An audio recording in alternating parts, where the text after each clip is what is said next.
சிரிக்கவும்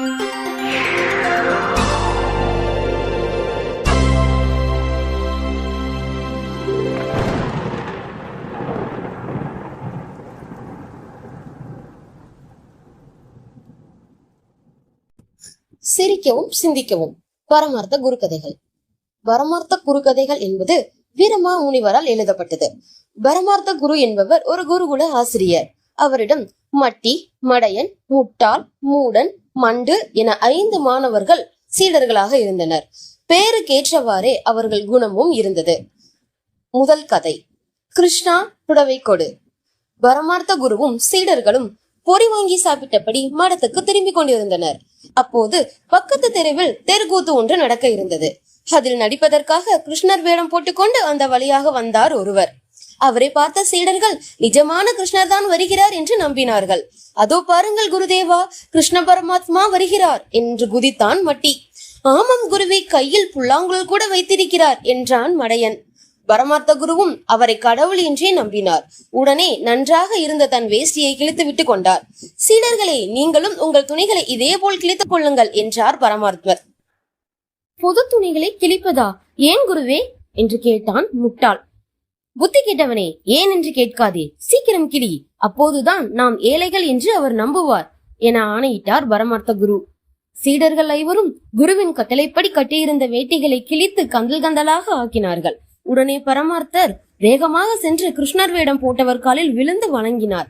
பாஞ்சாலிக்கு புடவை கொடுத்து மானம் காத்த கிருஷ்ணா, அதே போல் நீதான் எங்களுக்கும் ஆளுக்கு ஒரு புடவை கொடுத்து எங்கள் மானத்தை காப்பாற்ற வேண்டும் என்று வேண்டினார் பரமார்த்தர். குருவே, நமக்கு எதற்கு புடவை என்று கேட்டான் மண்டு. அதானே, நமக்கு வேட்டியல்லவா தேவை என்றான் மூடன். கார்மேக கண்ணா, இந்தா பொறி, உன் இஷ்டம் போல் கொறி என்றபடி கொஞ்சம் பொறியை தந்தான் மட்டி. கிருஷ்ணர் வேடம் போட்டவருக்கோ ஒன்றும் புரியவில்லை. நான் கடவுள் இல்லை, எனக்கு நேரமாகிறது, என்னை போக விடுங்கள் என்றார். கண்ணபெருமானே, எங்களை ஏமாற்ற நினைக்காதீர்கள் என கெஞ்சினான் முட்டாள்.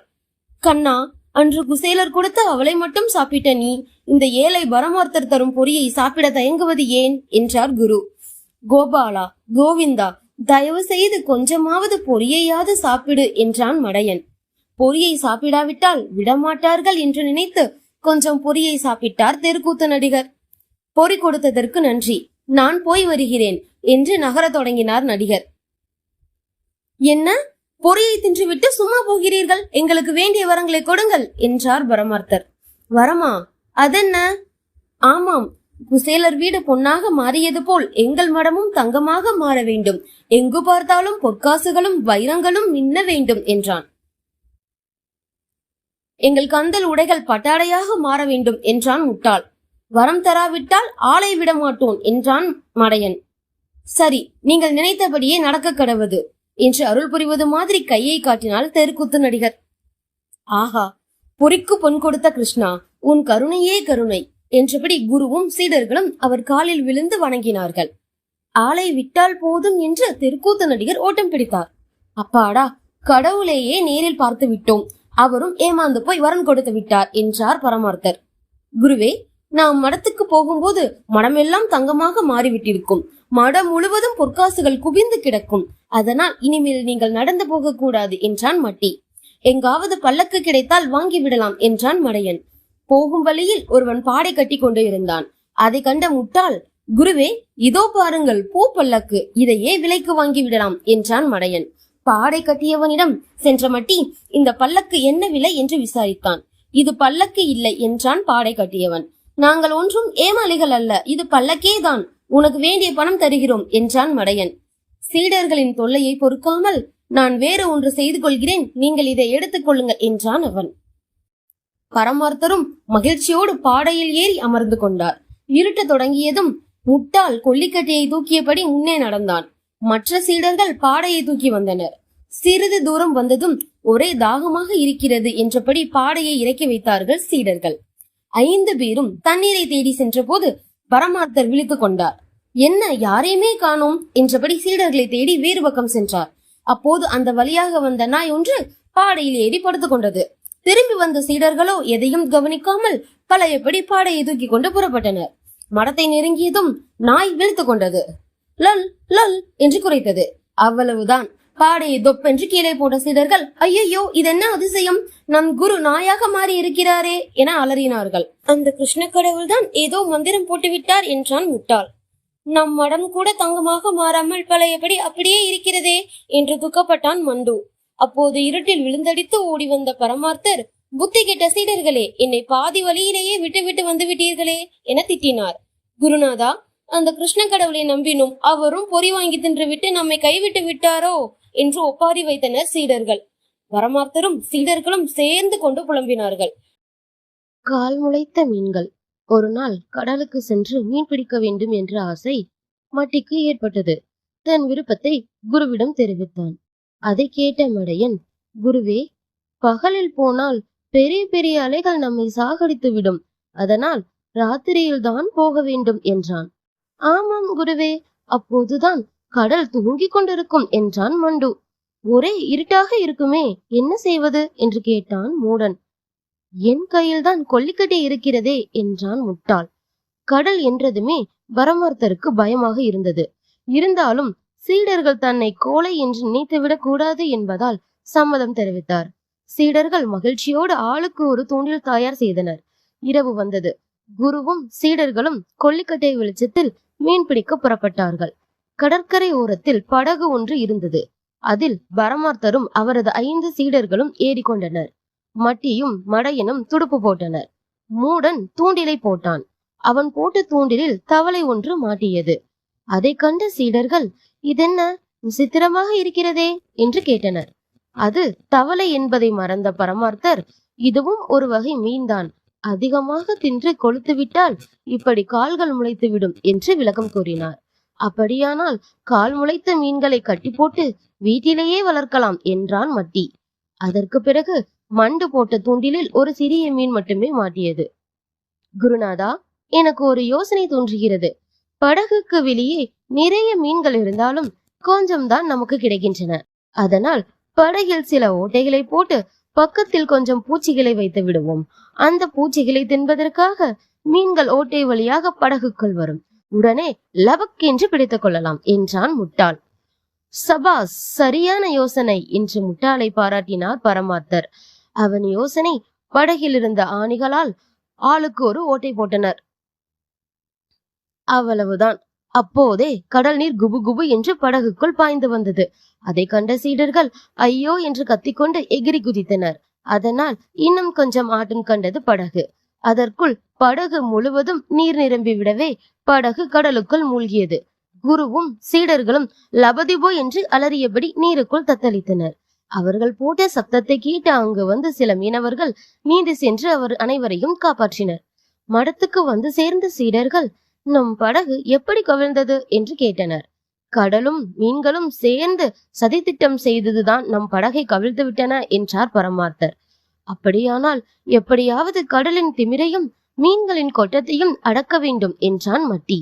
குருவே, முடிந்தவரை மீன்களை பிடித்து கொன்று விடுவோம் என்றான் மடையன். ஆமாம், சும்மா விடக்கூடாது, மறுபடியும் மீன் பிடிப்போம் வாருங்கள் என்றான் முட்டாள்.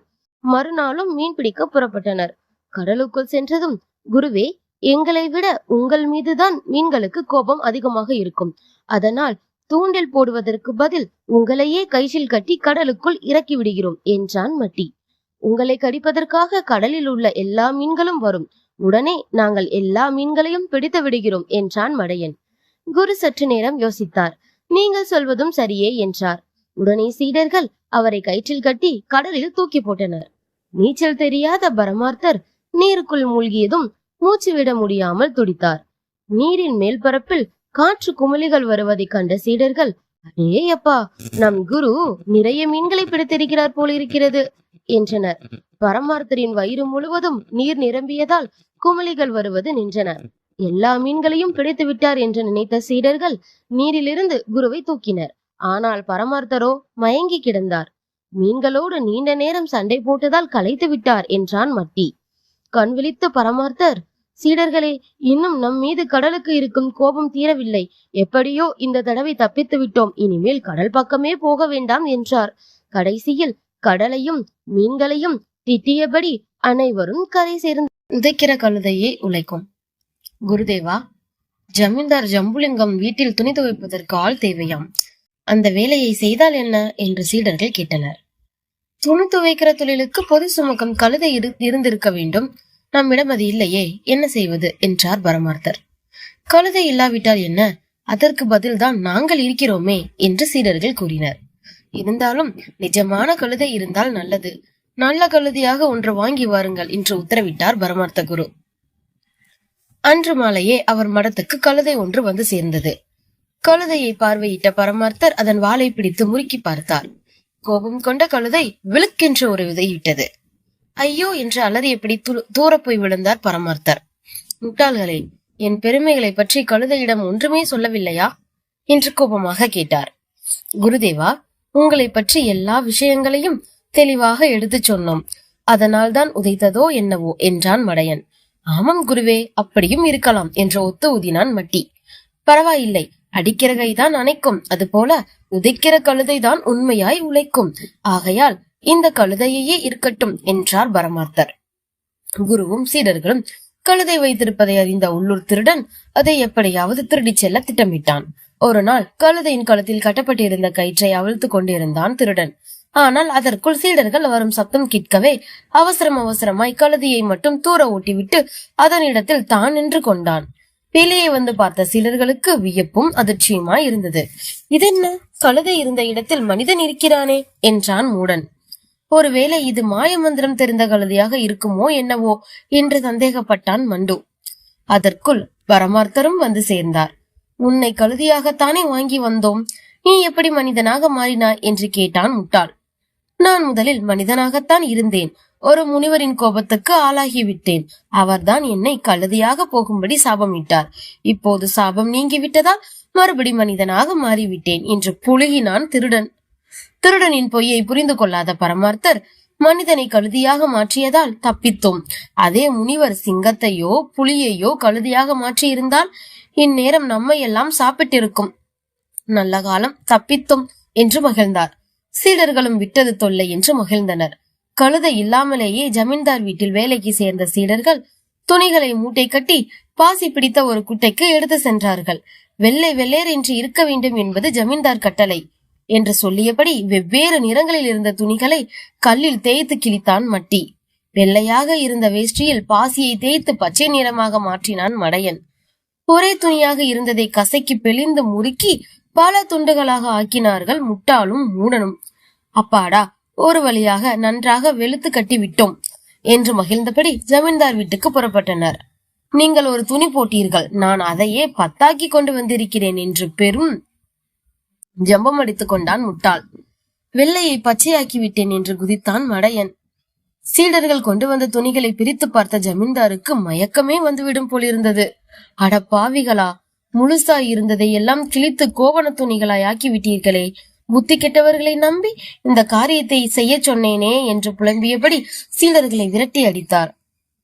நம் தொழில் உள்ள திறமையை யாருமே புரிந்து கொள்ள மாட்டார்கள் போல் இருக்கிறதே என்று வருத்தப்பட்டபடி மடத்துக்கே திரும்பினார்கள் 5 சீடர்களும். அடுத்த கதை, வாழ்க ராமர் வாழ்க சீதை.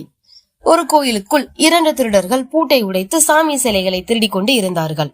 அந்த வழியே சென்ற பரமார்த்தரும் சீடர்களும் அதை கண்டனர். ஐயா, யார் நீங்கள்? ஏன் இந்த சிலைகளை எடுக்கிறீர்கள் என்று பணிவுடன் கேட்டார் பரமார்த்தர்.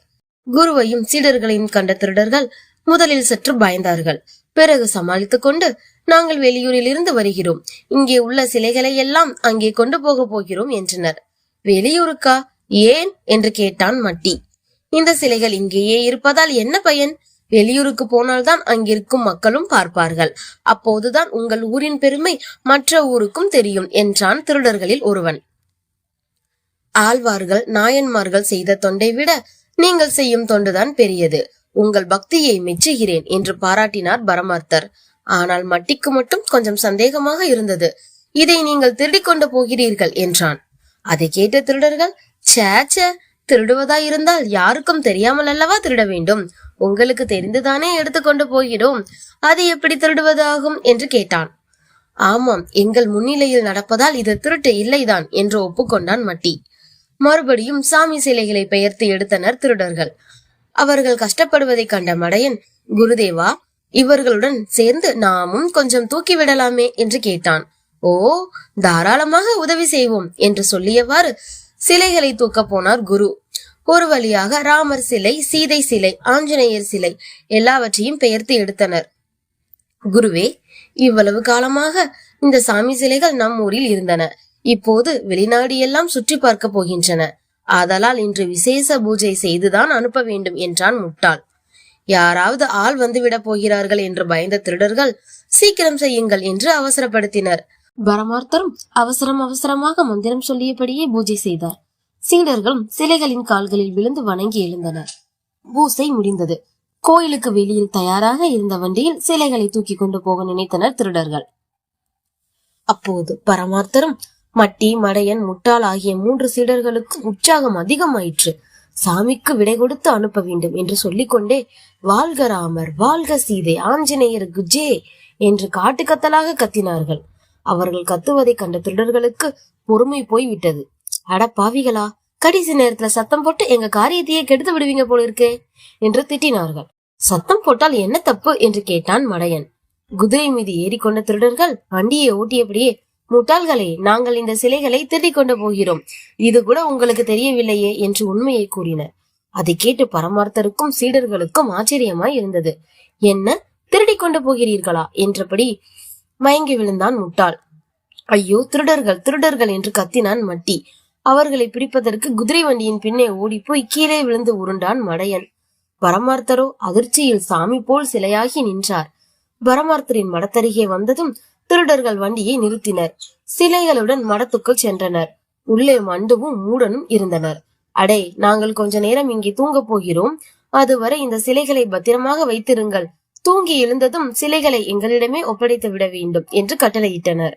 அவர்களை பார்த்து பயந்து போன மண்டுவும் மூடனும் சரி என்று சம்மதித்தனர். சிறிது நேரத்தில் திருடர்கள் குருட்டை விட்டு தூங்கிவிட்டனர். சிலைகளை பத்திரமாக பாதுகாக்க வேண்டுமே, என்ன செய்வது என கேட்டான் மண்டோ. நம்மால் காவல் காக்க முடியாது, தொலைத்து விடுவோம், இல்லாவிட்டால் நாமும் தூங்கி விடுவோம். அதனால் நேராக மன்னரிடமே கொண்டு அரண்மனைக்கு போனார்கள். அரண்மனையில் பரமார்த்தரும் மற்ற சீடர்களும் அழுது கொண்டிருந்தனர். மண்டுவும் மூடனும் சிலைகளுடன் வருவதைக் கண்டு அரசன் உட்பட அனைவரும் வியப்படைந்தனர். நடந்தவற்றை கேள்விப்பட்ட அரசன், சிலைகள் திருடு போவதற்கு உதவியாக இருந்ததும் நீங்களே, அதனால் தண்டனையும் தராமல் பரிசும் தராமல் அனைவரையும் சும்மா விட்டு விடுகிறேன் என்றான். குருவும் சீடர்களும் தப்பித்தால் போதும் என்று அரண்மனையை விட்டு ஓடி வந்தனர். சிரிக்கவும் சிந்திக்கவும். அடுத்த கதை.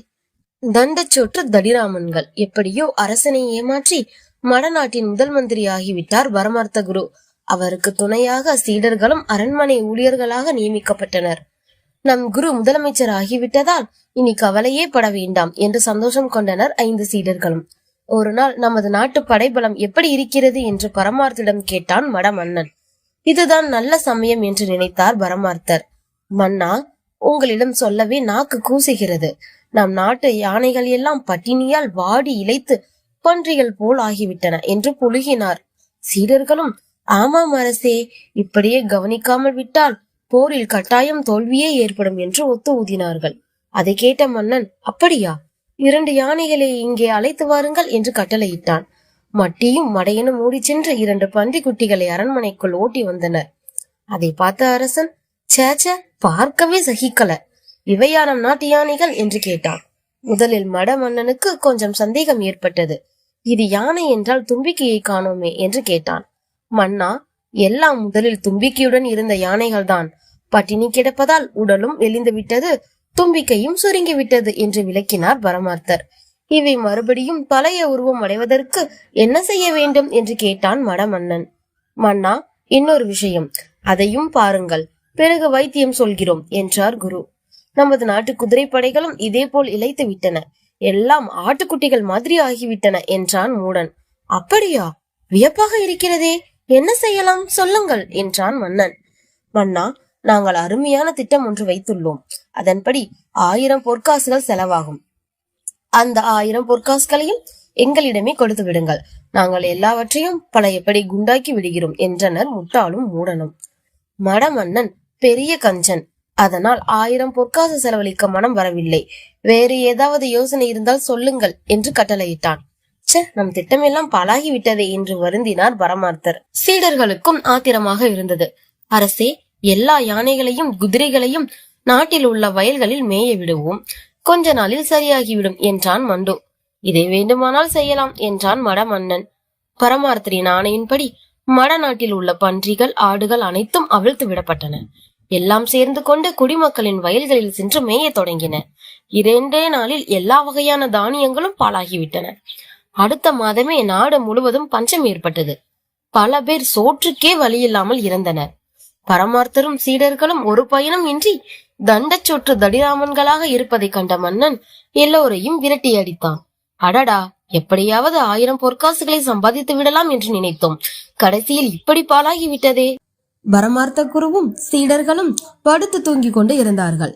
தூக்கத்தில் ஆஹா, தங்கம், வெள்ளி, வைடூரியம் என உளறிக்கொண்டு இருந்தார் பரமார்த்தர். திடுக்கிட்டு எழுந்த சீடர்கள் குரு உளறுவதைக் கண்டு அவரை தட்டி எழுப்பினார்கள். தூக்கத்திலிருந்து விழித்து கொண்ட பரமார்த்தர், புத்தி கெட்டவர்களே, ஏன் என்னை எழுப்பினீர்கள்? அற்புதமான கனவு ஒன்று கண்டு கொண்டு இருந்தேன், கெடுத்து விட்டீர்களே என்று சீடர்களை திட்டினார். உடனே எல்லோரும் அவரை சூழ்ந்து கொண்டு, கனவா, என்ன கனவு கண்டீர்கள் என்று கேட்டார்கள். பரமார்த்தர் சிறிது நினைவுபடுத்தி, புதையல் புதையல் என்று கத்தினார். புதையலா? எங்கே எங்கே என்று குதித்தார்கள் சீடர்கள். பிறகு சுற்றுமுற்றும் பார்த்துவிட்டு, சீடர்களே, இந்த அறையின் பின்னால் உள்ள தோட்டம்தான் என் கனவில் வந்தது. தோட்டத்தின் சனி மூலையில் ஒரு பானை நிறைய பொன்னும் வெள்ளியுமாய் கிடைக்கிறது என்று மெல்ல கூறினார். அடேயப்பா, பானை நிறைய தங்கமா என்று மகிழ்ச்சியால் கீழே விழுந்து புரண்டான் மட்டி. குருவே, இந்த புதையலை வைத்துக் கொண்டு நாம் என்ன செய்வது என்று கேட்டான் மூடன். அதற்கு முட்டாள், நம் குருவுக்கு பெரிய குதிரையாக, அழகான குதிரையாக வாங்கலாமே என்று பதில் சொன்னான். நாம் கூட ஆளுக்கு ஒரு குதிரை வாங்கிக் கொள்ளலாம் என்று மகிழ்ந்தான் மட்டி. குருவே, இந்த இடம் சரியில்லை, இதை இடித்துவிட்டு ராஜாவுக்கு போட்டியாக அரண்மனை கட்ட வேண்டும் என்று யோசனையுடன் சொன்னான் மூடன். இனிமேல் நமக்கு கவலையே இருக்காது, தினம் வடையும் பாயாசமுமாக சாப்பிடலாம் என்று குதித்தான் மடையன்.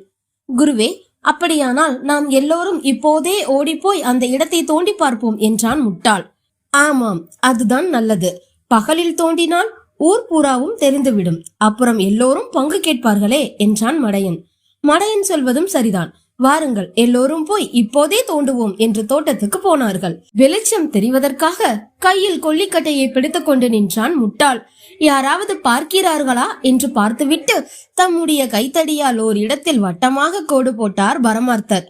உடனே மட்டியும் மடையனும் வேக வேகமாக அந்த இடத்தை கையால் பரக் பரக் என்று தோண்ட ஆரம்பித்தார்கள்.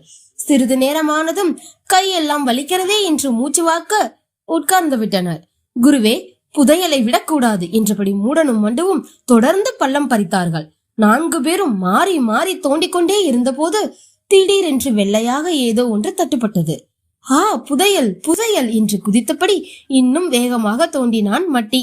உடனே பரமார்த்தர் கூலிக்குள் கையை விட்டு பார்த்தார். உருண்டையாக ஏதோ ஒன்று கிடைத்தது. எல்லோரும் ஆசையோடு அதை வெளிச்சத்தில் காட்டி பார்த்தார்கள். பரமார்த்தரின் கையில் இருந்தது ஒரு மண்டை ஓடு. அவ்வளவுதான். ஐயோ ஐயோ என்று அலறியபடி ஆளுக்கு ஒரு பக்கமாய் விழுந்தடித்து ஓடினார்கள். அடுத்த கதை. தொப்பை கரைச்சான் லேகியம். திடீரென்று பரமார்த்தரின் தொப்பை பெரிதாகிக் கொண்டே போனது. உட்கார்ந்தால் நிற்க முடியவில்லை, நின்றால் உட்கார முடியவில்லை. இதை கண்ட சீடர்கள் மிகவும் கவலைப்பட ஆரம்பித்தனர். குருவே, தினம் தினம் உங்கள் தொப்பை கொஞ்சம் கொஞ்சமாக வளர்ந்து கொண்டே போகிறதே, எங்களுக்கெல்லாம் பயமாக இருக்கிறது என்றான் மட்டி. வயிறு இவ்வளவு பெரியதாக இருக்கிறதே, ஒருவேளை உங்களுக்கு குழந்தை ஏதாவது பிறக்கப் போகிறதா என்று ஆச்சரியப்பட்டான் மூடன். குருவே, இதை இப்படியே விட்டுவிடக் கூடாது, அப்புறம் ஒரு நாளைக்கு உங்கள் தொப்பை டமார் என்று வெடித்துவிடும் என்று பயம் காட்டினான் மடையன். ஐயையோ என்று அலறிய பரமார்த்தர் இதற்கு என்ன செய்வது என்று கேட்டார். சித்த வைத்தியர் யாரிடமாவது காட்டலாம் என்று யோசனை சொன்னான் மண்டு. வைத்தியரிடம் போனால் நிறைய செலவாகும், அதனால் நாங்களே காட்டுக்கு சென்று மூலிகைகள் பறித்து வருகிறோம், அதிலிருந்து ஏதாவது லேகியம் தயாரித்து சாப்பிட்டால் தொப்பை கரைந்துவிடும் என்று வேறொரு யோசனை சொன்னான் முட்டாள். உடனே மூடன் கிடுகிடு என்று பரன்மேல் ஏறி செல்லரித்து போன பழைய ஓலைச்சுவடிகளை எல்லாம் எடுத்து படித்து பார்த்தான். குருவே, தொப்பை கரைச்சான் லேகியம் என்பது பற்றி இதிலே எழுதியிருக்கு, இதில் குறிப்பிட்டிருக்கும் செடிகளை நாங்கள் கொண்டு வருகிறோம் என்றபடி கீழே குதித்தான். எப்படியாவது தொப்பை கரைந்தால் போதும் என்று நினைத்த பரமார்த்தர், சீடர்களே சீக்கிரம் புறப்படுங்கள், நிறைய லேகியம் தயாரித்தால் அதை மற்றவர்களுக்கும் விற்றுவிடலாம் என்று அனுப்பி வைத்தார். காட்டுக்கு சென்ற சீடர்கள் தொப்பை கரைச்சான் லேகியம் எது என்று தெரியாமல் விழித்தார்கள். அப்பொழுது சற்று தூரத்தில் முனிவர் ஒருவர் ஒட்டிய வயிறுடன் தவம் செய்து கொண்டிருந்தார். அவரை கண்ட மட்டி, இவர் வயிறு இவ்வளவு ஒட்டி இருக்கிறதே என்று ஆச்சரியப்பட்டு அவரிடம் போனான். முனிவரே, இந்த செடிகளில் தொப்பை கரைச்சான் செடி எது என்று தெரியுமா என்று பலமாக கத்தி அவரது தவத்தை கலைத்தான். கோபம் கொண்ட முனிவர், எந்த செடி நாறுகிறதோ அதுதான் நீ கேட்கும் செடி என்று வேண்டுமென்றே சொல்லி அனுப்பினார். முனிவர் சொன்னதை நம்பிய சீடர்கள் கண்ட கண்ட இலைகளையும் பறிக்க ஆரம்பித்தார்கள். சாப்பிட்டால் பல வியாதிகளை உருவாக்குகிற இலைகளை எல்லாம் பறித்து மூட்டை கட்டினார்கள். சீடர்கள் பறித்து வந்த இலைகளை மோந்த பரமார்த்தர் முகத்தை சுளித்தார். நன்றாக நாறுகிறது, எப்படியும் என் தொப்பை கரைந்துவிடும் என்று மகிழ்ந்தார். அதன் பிறகு சீக்கிரமாகட்டும், எல்லாவற்றையும் கலந்து அரைத்து வாருங்கள் என்று கட்டளையிட்டார். முட்டாளும் மூடனும் இலைகளை துண்டு துண்டாக கிள்ளி போட்டனர். மட்டையும் மடையனும் கல்லில் வைத்து அரைக்க ஆரம்பித்தனர். அப்போது இலையில் இருந்து நாற்றம் வரவே ஒருவர் மூக்கை இன்னொருவர் பிடித்துக்கொண்டு இன்னொரு கையால் அரைத்தனர். எல்லாவற்றையும் வலித்து சட்டியில் போட்டனர். அதை அடுப்பில் வைத்து காய்ச்சினான். அதன் பிறகு சீடர்கள் அனைவரும் லேகியத்தை உருண்டை பிடித்து எடுத்துக்கொண்டு குருவிடம் போனார்கள். எங்கள் அருமை குருவே, இதோ தொப்பை கரைச்சான் லேகியம் தயார், உடனே இதை சாப்பிடுங்கள் என்று பரமார்த்தரை வேண்டினார்கள். பார்ப்பதற்கு கொல கொல என்றும் கண்ணங்கரேல் என்றும் இருந்த லேகியத்தை கண்டதுமே பரமார்த்தரின் முகம் பல கோணலாக மாறியது. முட்டாளிடமிருந்து ஒரு உருண்டையை வாங்கி மூக்கருகே கொண்டு போனார். அதிலிருந்து வந்த நாற்றம் அவர் வயிற்றை கலக்கியது. குருவே, யோசிக்காதீர்கள். நீங்கள் உயிர் வாழ வேண்டுமானால் உங்கள் தொப்பை கரைய வேண்டும். உங்கள் தொப்பை கரைய வேண்டுமானால் இதை சாப்பிட்டுத்தான் ஆக வேண்டும். வேறு வழி இல்லை என்று கூறினான் மட்டி. பரமார்த்தரும் வேறு வழியின்றி 2 உருண்டைகளை விழுங்கினார். குருவே, இதையும் சாப்பிட்டு விடுங்கள், அப்போதுதான் தொப்பை சீக்கிரம் கரையும் என்றபடி இன்னும் சில உருண்டைகளை அவர் வாயில் கட்டாயமாக திணித்தனர் முட்டாளும் மூடனும். பரமார்த்தர் தம் தொப்பையை கரைப்பதற்காக ஏதோ ஒரு லேகியம் சாப்பிடுவதாக கேள்விப்பட்ட ஊர் மக்களில் சிலர் தாங்களும் அந்த லேகியத்தை சாப்பிட ஆசைப்பட்டனர். அந்த நாட்டு அரசனுக்கும் பெரிய தொப்பை இருந்ததால் அவனும் பரமார்த்தர் தயாரித்த லேகியத்தை வாங்கி சாப்பிட்டு விட்டான். நேரம் செல்ல செல்ல எல்லோருக்கும் வயிற்றை கலக்கியது. ஐயோ, என் தொப்பை வலிக்கிறதே என்ற பரமார்த்தரும் மற்ற தொப்பைக்காரர்களும் அலற ஆரம்பித்தனர். தொப்பை கரைச்சான் லேகியம் என்று நினைத்து கண்டதையும் சாப்பிட்டதால் அனைவருக்கும் வயிற்றுப்போக்கு ஏற்பட்டு விட்டது. எல்லோரும் விழுந்தடித்துக் கொண்டு ஏரிக்கரைக்கு ஓடினார்கள். மன்னரின் நிலைமையும் மோசமாகிவிடவே பரமார்த்தர் மீது கோபம் கொண்டார். இத்தனைக்கும் காரணமான அந்த குருவை 10 நாட்களுக்கு சிறையில் அடைத்து பட்டினி போடுங்கள் என்று ஆணையிட்டான். சிறையிலிருந்து தள்ளாடியபடி அந்த குருவை கண்ட சீடர்களுக்கு வியப்பாக போயிற்று. முன்பு வீங்கி இருந்த அவரது தொப்பை இப்போது கரைந்து அளவாக இருந்தது. குருவே, நாங்கள் தயாரித்த லேகியம்தான் உங்கள் தொப்பையை கரைத்திருக்கிறது என்று சீடர்கள் பெருமையோடு சொன்னார்கள். லேகியமாவது மண்ணாங்கட்டியாவது, சோறு தண்ணி இல்லாமல் 10 நாட்கள் சிறையில் பட்டினி கிடந்தேன், அதுதான் இப்படி ஆகிவிட்டேன் என்றபடி பசி களைப்பால் சுருண்டு விழுந்தார் பரமார்த்தர். சிரிக்கவும் சிந்திக்கவும். அடுத்த கதை. நொண்டி குதிரை. பரமார்த்த குருவுக்கு ஒரு பணக்காரன் இலவசமாக ஒரு குதிரையை கொடுத்தான். அந்த குதிரையோ கிழடு தட்டி போயிருந்தது. ஒரு கண் நொல்லை, ஒரு காது மூளி, முன்கால்களில் ஒன்று நொண்டி, பின் கால்கள் வீங்கி போய் இருந்தன. உடம்பு பூராவும் சொறி பிடித்து பார்ப்பதற்கு அசிங்கமாக இருந்தது. இருந்தாலும் பரமார்த்தருக்கும் சீடர்களுக்கும் பரம சந்தோஷம். பணம் செலவு செய்யாமல் இலவசமாக கிடைத்ததே என்று நினைத்தனர். குருவே, கடிவாளம் கட்டுவதற்கு வார் இல்லை, அதனால் வைக்கோல் பிரியை சுற்றி விடலாம் என்று அப்படியே செய்தான் மட்டி. குரு உட்காருவதற்காக கிழிந்து போன பழைய கந்தல் கோணி ஒன்றை குதிரை மேல் போட்டான் மண்டு. எருக்கம் பூவை பறித்து மாலையாக்கி குதிரையின் கழுத்தில் அணிவித்தான் முட்டாள். இவர்கள் செய்வதை பார்ப்பதற்கு ஊரே கூடிவிட்டது. குதிரைக்கு எல்லா அலங்காரமும் முடிந்தது. தொந்தியும் தொப்பையுமாய் இருக்கும் பரமார்த்தர் குதிரையின் மேல் பெருமையோடு ஏறி உட்கார்ந்தார். அவ்வளவுதான். கனம் தாங்காமல் வலியால் குதிரை அலற ஆரம்பித்தது. கொஞ்சம் கொஞ்சமாக அப்படியே படுத்து விட்டது. சேச்ச, இதென்ன சண்டித்தனம் பண்ணுகிறது என்று சலித்துக் கொண்டே கீழே இறங்கினார் குரு. முட்டாளுக்கு ஒரு யோசனை தோன்றியது. கையில் வைத்திருந்த கொல்லிக்கட்டையை கொண்டு போய் குதிரையின் காலில் வைத்தான். உடனே அது விழுக்கென்று உதைத்துக் கொண்டு எழுந்தது. இப்படியும் அப்படியுமாக கொஞ்ச தூரம் ஓடி நின்றது. மறுபடியும் குரு அதன் மேல் உட்கார்ந்தார். இப்போது மட்டி அதன் வாளை பிடித்து முறுக்கினான். கோபம் கொண்ட குதிரை எட்டி ஓர் உதை விட்டது. அது உதைத்த உதையில் கீழே விழுந்து புரண்ட மட்டிக்கு 4 பற்கள் உடைந்து விட்டன. வாயெல்லாம் ரத்தம். இதையெல்லாம் பார்த்த குருவுக்கு உதறல் எடுத்தது. சீடர்களே, எனக்கு பயமாக இருக்கிறது, நான் கீழே இறங்கி விடுகிறேன் என்றார்.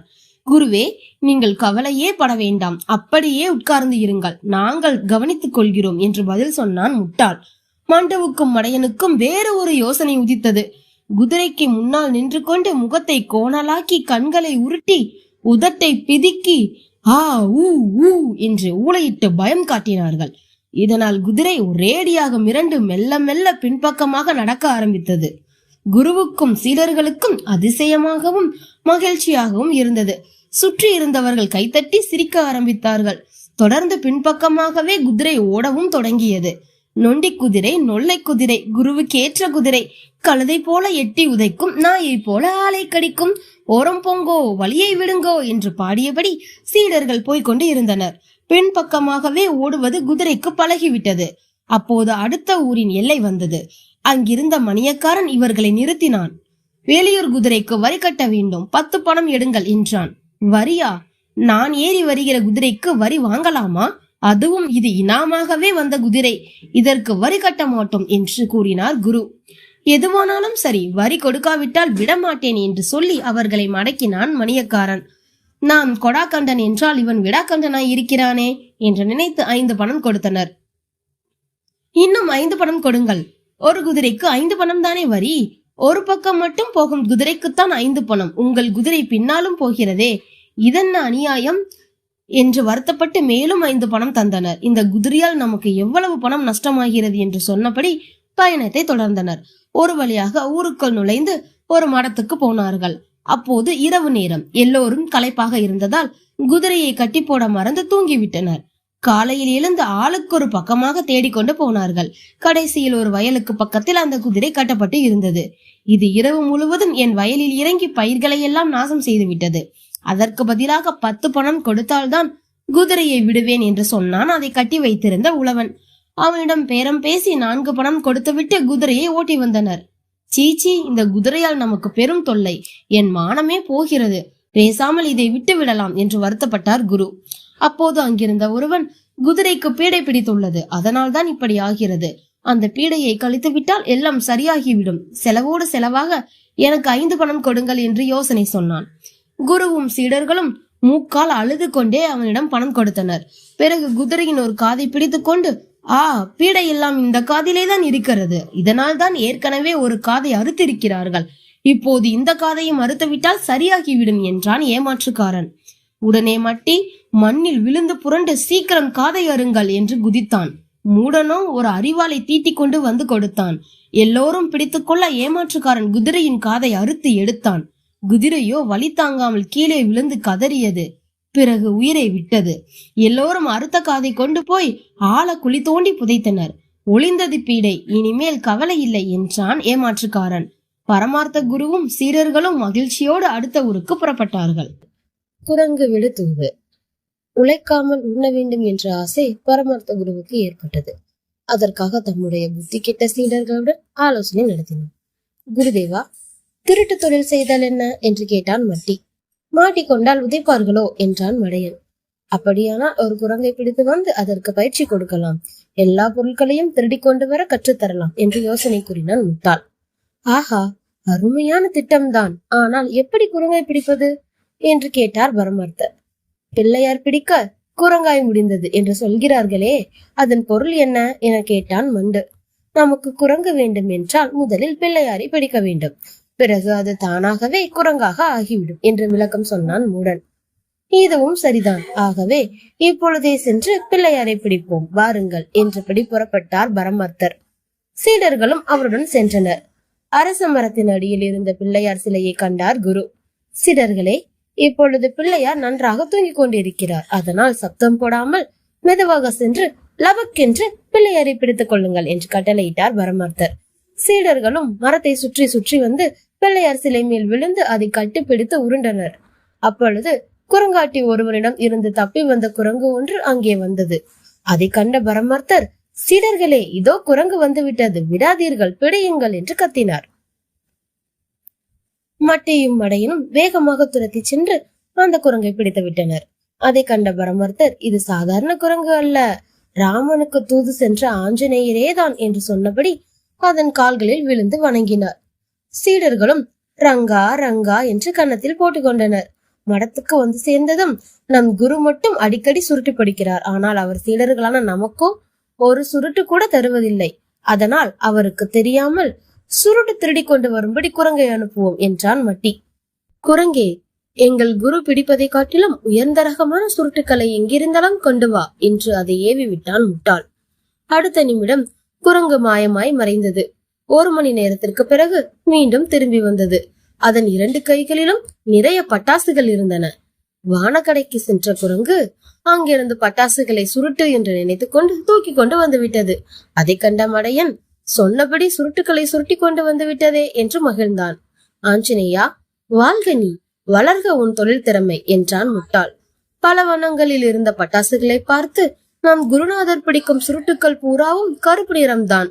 நாம் பிடிக்க போவதோ சிவப்பு, பச்சை, நீலம் என பல நிறங்களில் இருக்கின்றன என்று பெருமைப்பட்டுக் கொண்டான் மண்டு. பட்டாசுகளில் இருந்த திரியை பார்த்த மூடன், நெருப்பு வைப்பதற்காக என்றே தனியாக ஒரு திரி வைத்து இருக்கிறார்கள். இதனால்தான் இது உலகத்திலேயே உயர்ந்த சாதி சுருட்டு என்றான். சீடர்கள் அனைவரும் ஆளுக்கொரு வெடியை வாயில் வைத்துக் கொண்டனர். எல்லோர் திரிக்கும் கொல்லிக்கட்டையால் நெருப்பு வைத்தான் முட்டாள். ஆனந்தமாய் புகைவிடலாம் என்ற கற்பனையில் மூழ்கினர் சீடர்கள். அடுத்த கணம் டமால் டுமில் என்று ஒவ்வொருவர் வாயிலும் இருந்த பட்டாசு வெடித்தது. வாயிழந்த சீடர்கள் ஐயோ ஆஞ்சநேயா என்று அலறிக்கொண்டு உருண்டனர்.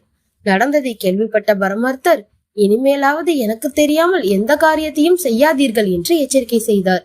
குருவே, உங்கள் வேட்டியெல்லாம் கிழிந்து விட்டது. அதனால் கட்டிக்கொள்வதற்கு நல்ல பட்டு துணியாக திருடி வர சொல்லுங்கள் என்றனர் சீடர்கள்.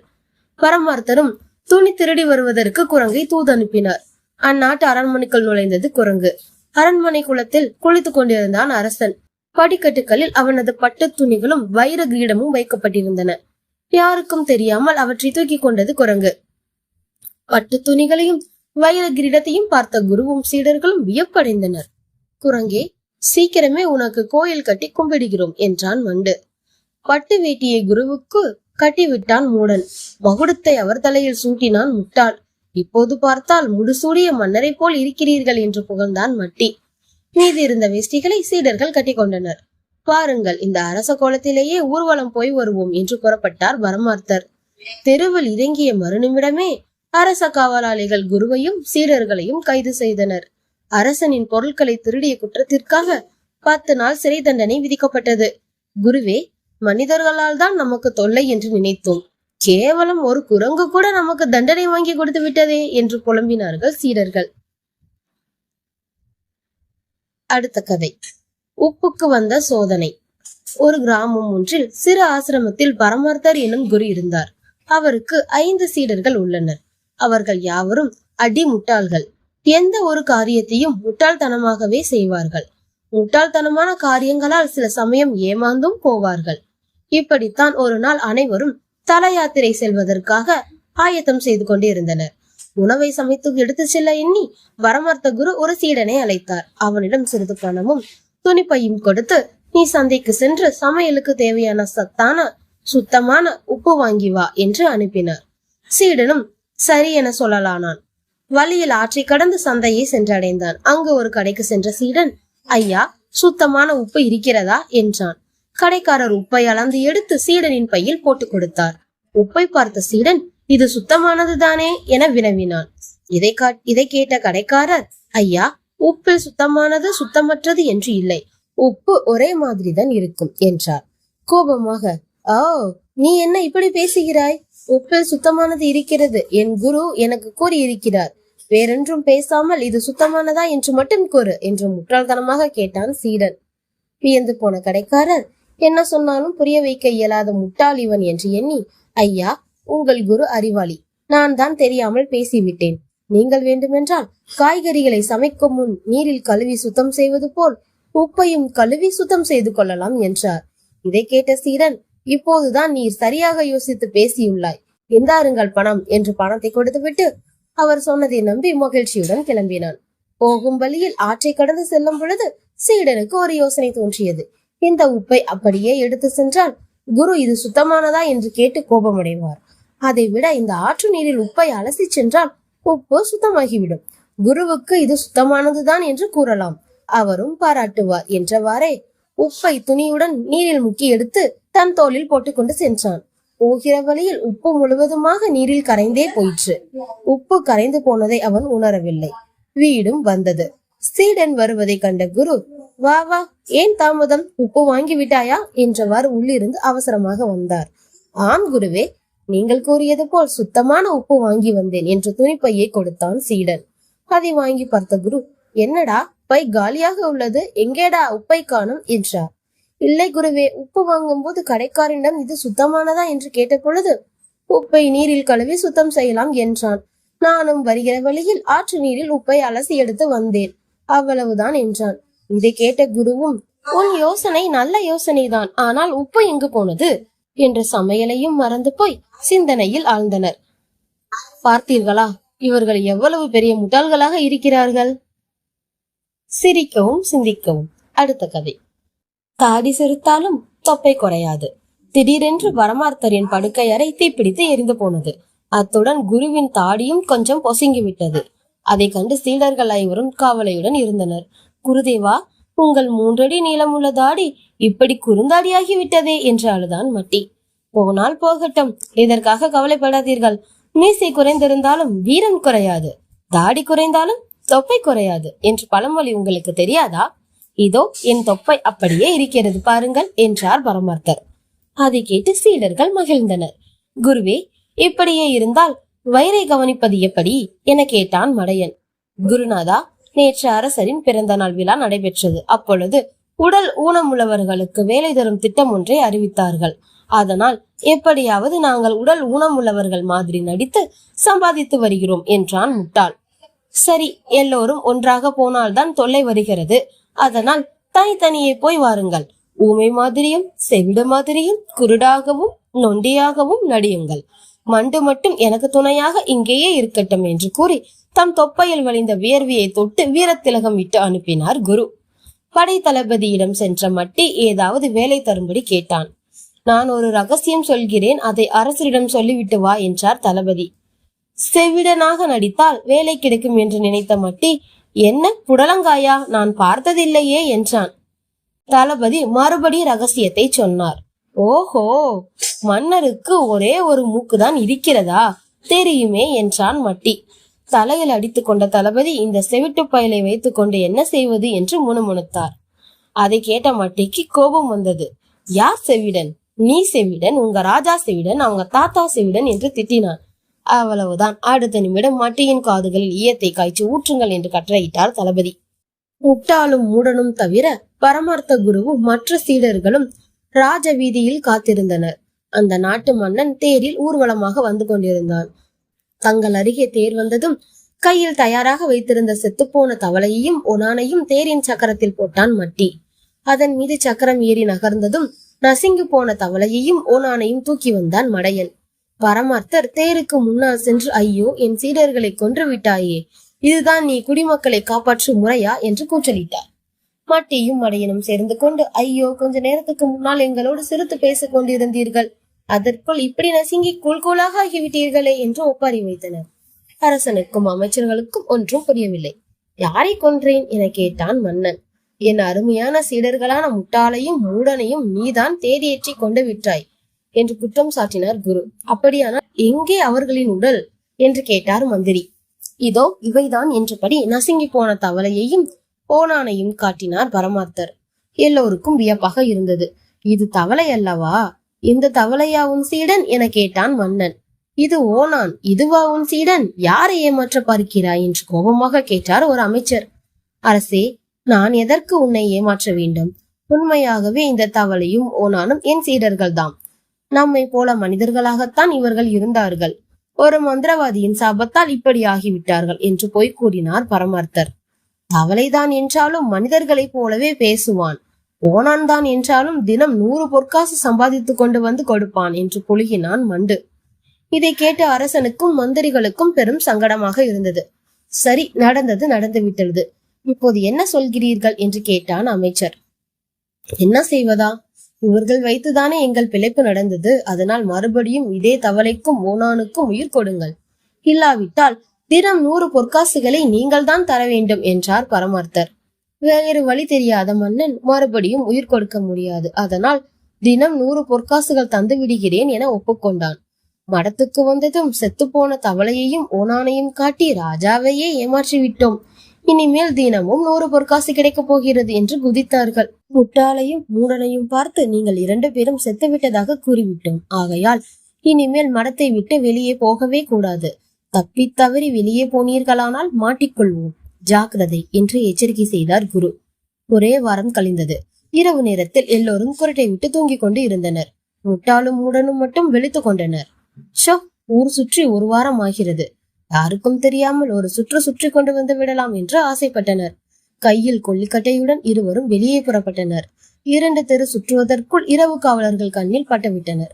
உடனே இருவரையும் துரத்தி பிடித்தனர். பொழுது விடிந்ததும் மற்ற சீடர்களும் குருவும் கைது செய்யப்பட்டனர். ஆளை உயிரோடு வைத்துக் கொண்டே செத்துவிட்டதாக ஏமாற்றினீர்கள். அதனால் இப்பொழுது உண்மையாகவே இவர்கள் இருவரையும் தேரேற்றி சாகடிக்கப் போகிறேன் என்றான் மன்னன். அதை கேட்ட குருவும் சீடர்களும் அலறினார்கள். ஐயோ மன்னா, தெரியாமல் செய்து விட்டோம். உங்களிடம் இருந்து வாங்கிய பணத்தை எல்லாம் திருப்பி கொடுத்து விடுகிறோம், மன்னித்து விட்டு விடுங்கள் என்று அரசனின் கால்களில் விழுந்தனர். சீடர்களும் கீழே விழுந்து வேண்டினார்கள். மன்னனும் போனால் போகிறது என்று மன்னித்து அனைவரையும் விடுதலை செய்தான். அடுத்த கதை. ஓலைச்சுவடி பத்திரிகை. குருநாதா, நாம் ஒரு ஓலைச்சுவடி பத்திரிகை ஆரம்பித்தால் என்ன என்று கேட்டான் முட்டாள். பத்திரிகையா? அதனால் நமக்கு என்ன லாபம் என்றார் பரமார்த்தர். தினம் தினம் நம்மை பற்றி புகழ்ந்து எழுதி கொள்ளலாம், நமக்கு பிடிக்காதவர்களை விருப்பம் போல் திட்டலாம் என்றான் மூடன். அப்படியானால் நாம் பத்திரிகைக்கு தினப்புழுகு என்று பெயர் வைக்கலாம் என்றார் குரு. பெயருக்கு கீழே கெட்டிக்காரன் புழுகு 8 நாள் உண்மை என்று போடலாம் என்றான் மண்டு. அன்று முதல் பரமார்த்தரின் மடம் பத்திரிகை அலுவலகம் ஆயிற்று. பரமார்த்தர் தினப்புழுகு நாளிதழின் ஆசிரியராக பதவியேற்றுக் கொண்டார். மட்டியும் மடையனும் நிருபர்களாக நியமிக்கப்பட்டனர். இருட்டத் தொடங்கியதும் நிருபர்களான மட்டியும் மடையனும் வெளியே புறப்பட்டனர்.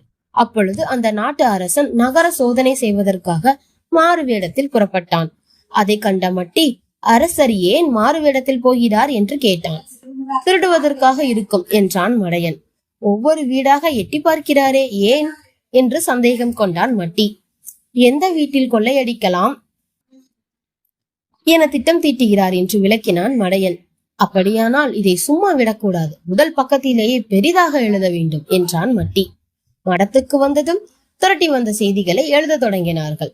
வேலியே பயிரை மேய்கிறது, பொது சொத்தை கொள்ளையடிக்க அரசரே திட்டம், இரவு நேரத்தில் மாறுவேடத்தில் ஒவ்வொரு வீடாக எட்டி பார்த்தார்.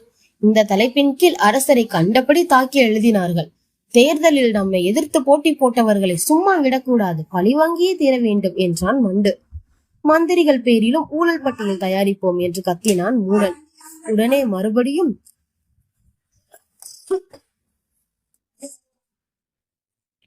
உடனே மட்டியும் மடையனும் கீழ்கண்டவாறு செய்திகளை எழுதினார்கள். அரசு பணத்தில் அட்டகாசம், தளபதி தம்புசாமி குடித்துவிட்டு கலாட்டா, அறிவுகெட்ட அமைச்சர் அப்புசாமி 6 கட்டு சுருட்டு லஞ்சம் வாங்கினார், ஊழலோ ஊழல், மந்திரி மலர்வண்ணன் மாடி வீட்டு கட்டிய மர்மம் என்ன, இளவரசர்கள் இந்திரனின் லீலை, இளம்பெண்ணின் கையை பிடித்தெழுத்து வம்பு. இதே போல் தங்களுக்கு பிடிக்காதவர்களை எல்லாம் விருப்பம் போல் தாக்கி எழுதினார்கள். நம்மை பற்றி கொஞ்சம் புகழ்ந்து எழுதி கொள்வோமே என்றான் முட்டாள். என்ன எழுதுவது என கேட்டான் மூடன். சுருட்டு மன்னர் பரமார்த்தரின் சாதனை, ஒரே நாளில் தொடர்ந்து 30 சுருட்டு பிடித்தார் என்று எழுதினான் முட்டாள். மண்ணில் புரள்வது எப்படி என்ற தலைப்பில் மண்ணில் புரளுவதால் உடல் நலம் ஏற்படும் என பேட்டி கொடுத்தான் மட்டி. தொப்பை வளர்ப்பது எப்படி என்ற ஆராய்ச்சி கட்டுரையை அறிவியல் பகுதியில் எழுதினார் பரமார்த்தர். பரமார்த்தருக்கு சிலை, மக்கள் போராட்டம், தத்துவ தந்தை பரமார்த்த குருவுக்கும் அவரது சீடர்களுக்கும் சிலை வைக்க வேண்டும் என்று கூறி மக்கள் போராட்டம் நடத்தினார்கள். இந்த சிலையை அரண்மனைக்கு எதிரேதான் வைக்க வேண்டும் என்றும் மக்கள் கோஷமிட்டபடி ஊர்வலம் சென்றார்கள். இதே போல் ஒவ்வொருவருக்கும் தங்களை பற்றி கண்டபடி கிறுக்கி வைத்தனர். எல்லாவற்றையும் கொண்டு போய் பரமார்த்திடம் கொடுத்ததும், எல்லாம் நன்றாகத்தான் எழுதியிருப்பீர்கள், விடிந்ததும் விற்றுவிட்டு வாருங்கள் என்று கூறிவிட்டு படுத்து விட்டார். பொழுது விடிந்ததும் சீடர்கள் பத்திரிகைகளை எடுத்துக்கொண்டு விற்க போனார்கள். தினப்புழுகு வாங்கலையோ தினப்புழுகு, 4 பக்கம் 40 காசு என்று கத்தினான் முட்டாள். சிலர் ஓடி வந்து ஓலையில் எழுதப்பட்ட பத்திரிகையை வாங்கி பார்த்தனர். செய்திகளை படித்துவிட்டு அதிர்ச்சி அடைந்தனர். செய்தி அரசருக்கும் மற்ற அமைச்சர்களுக்கும் எட்டியது. நீதி தவறாத மன்னனை பற்றியும் அவனது மந்திரிகளை குறித்தும் கண்டபடி தவறாக எழுதியதற்காக பரமார்த்தர் மீதும் சீடர்கள் மீதும் குற்றப்பத்திரிகை வாசிக்கப்பட்டது. பரமார்த்தரோ இதெல்லாம் உண்மை என்று யார் சொன்னது? பத்திரிகையின் பெயரை பாருங்கள், தினப்புழுகு என்றுதானே போட்டிருக்கிறோம் என்று கூறினார். அதன் பின் குருவும் சீடர்களும் விடுதலை செய்யப்பட்டனர். சொர்க்கம் என்ற சோற்று மூட்டை. பரமார்த்தர் எங்கோ வெளியே சென்றிருந்தார்.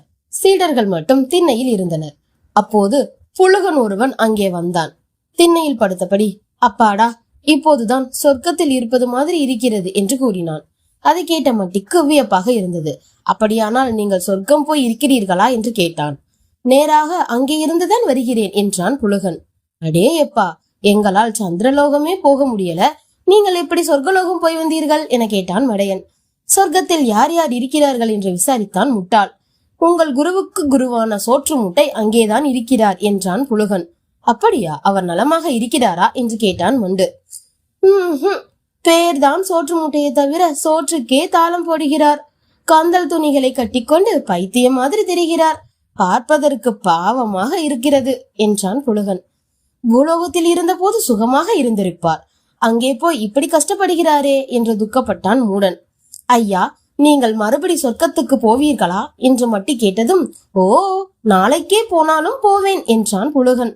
அப்படியானால் எங்களிடம் இருக்கிற புது துணிகளை எல்லாம் தருகிறோம், கொஞ்சம் பணமும் சுருட்டும் கொடுக்கிறோம், எல்லாவற்றையும் கொண்டு போய் எங்கள் குருவுக்கு குருவிடம் தந்து விடுங்கள். புழுகனோ மகிழ்ச்சியோடு சரி என்று சம்மதித்தான். உடனே 5 சீடர்களும் போட்டி போட்டுக்கொண்டு மடத்தில் இருந்த துணிமணிகள், சுருட்டு, பணம் பூராவையும் எடுத்து வந்தனர். போகும் வழியில் சாப்பிடுங்கள் என்று புளிசாதம் தந்தான் மட்டி. எல்லாவற்றையும் மூட்டை கட்டி எடுத்துக்கொண்ட புழுகன் சொர்க்கம் போவதாக கூறிவிட்டு ஓட்டம் பிடித்தான்.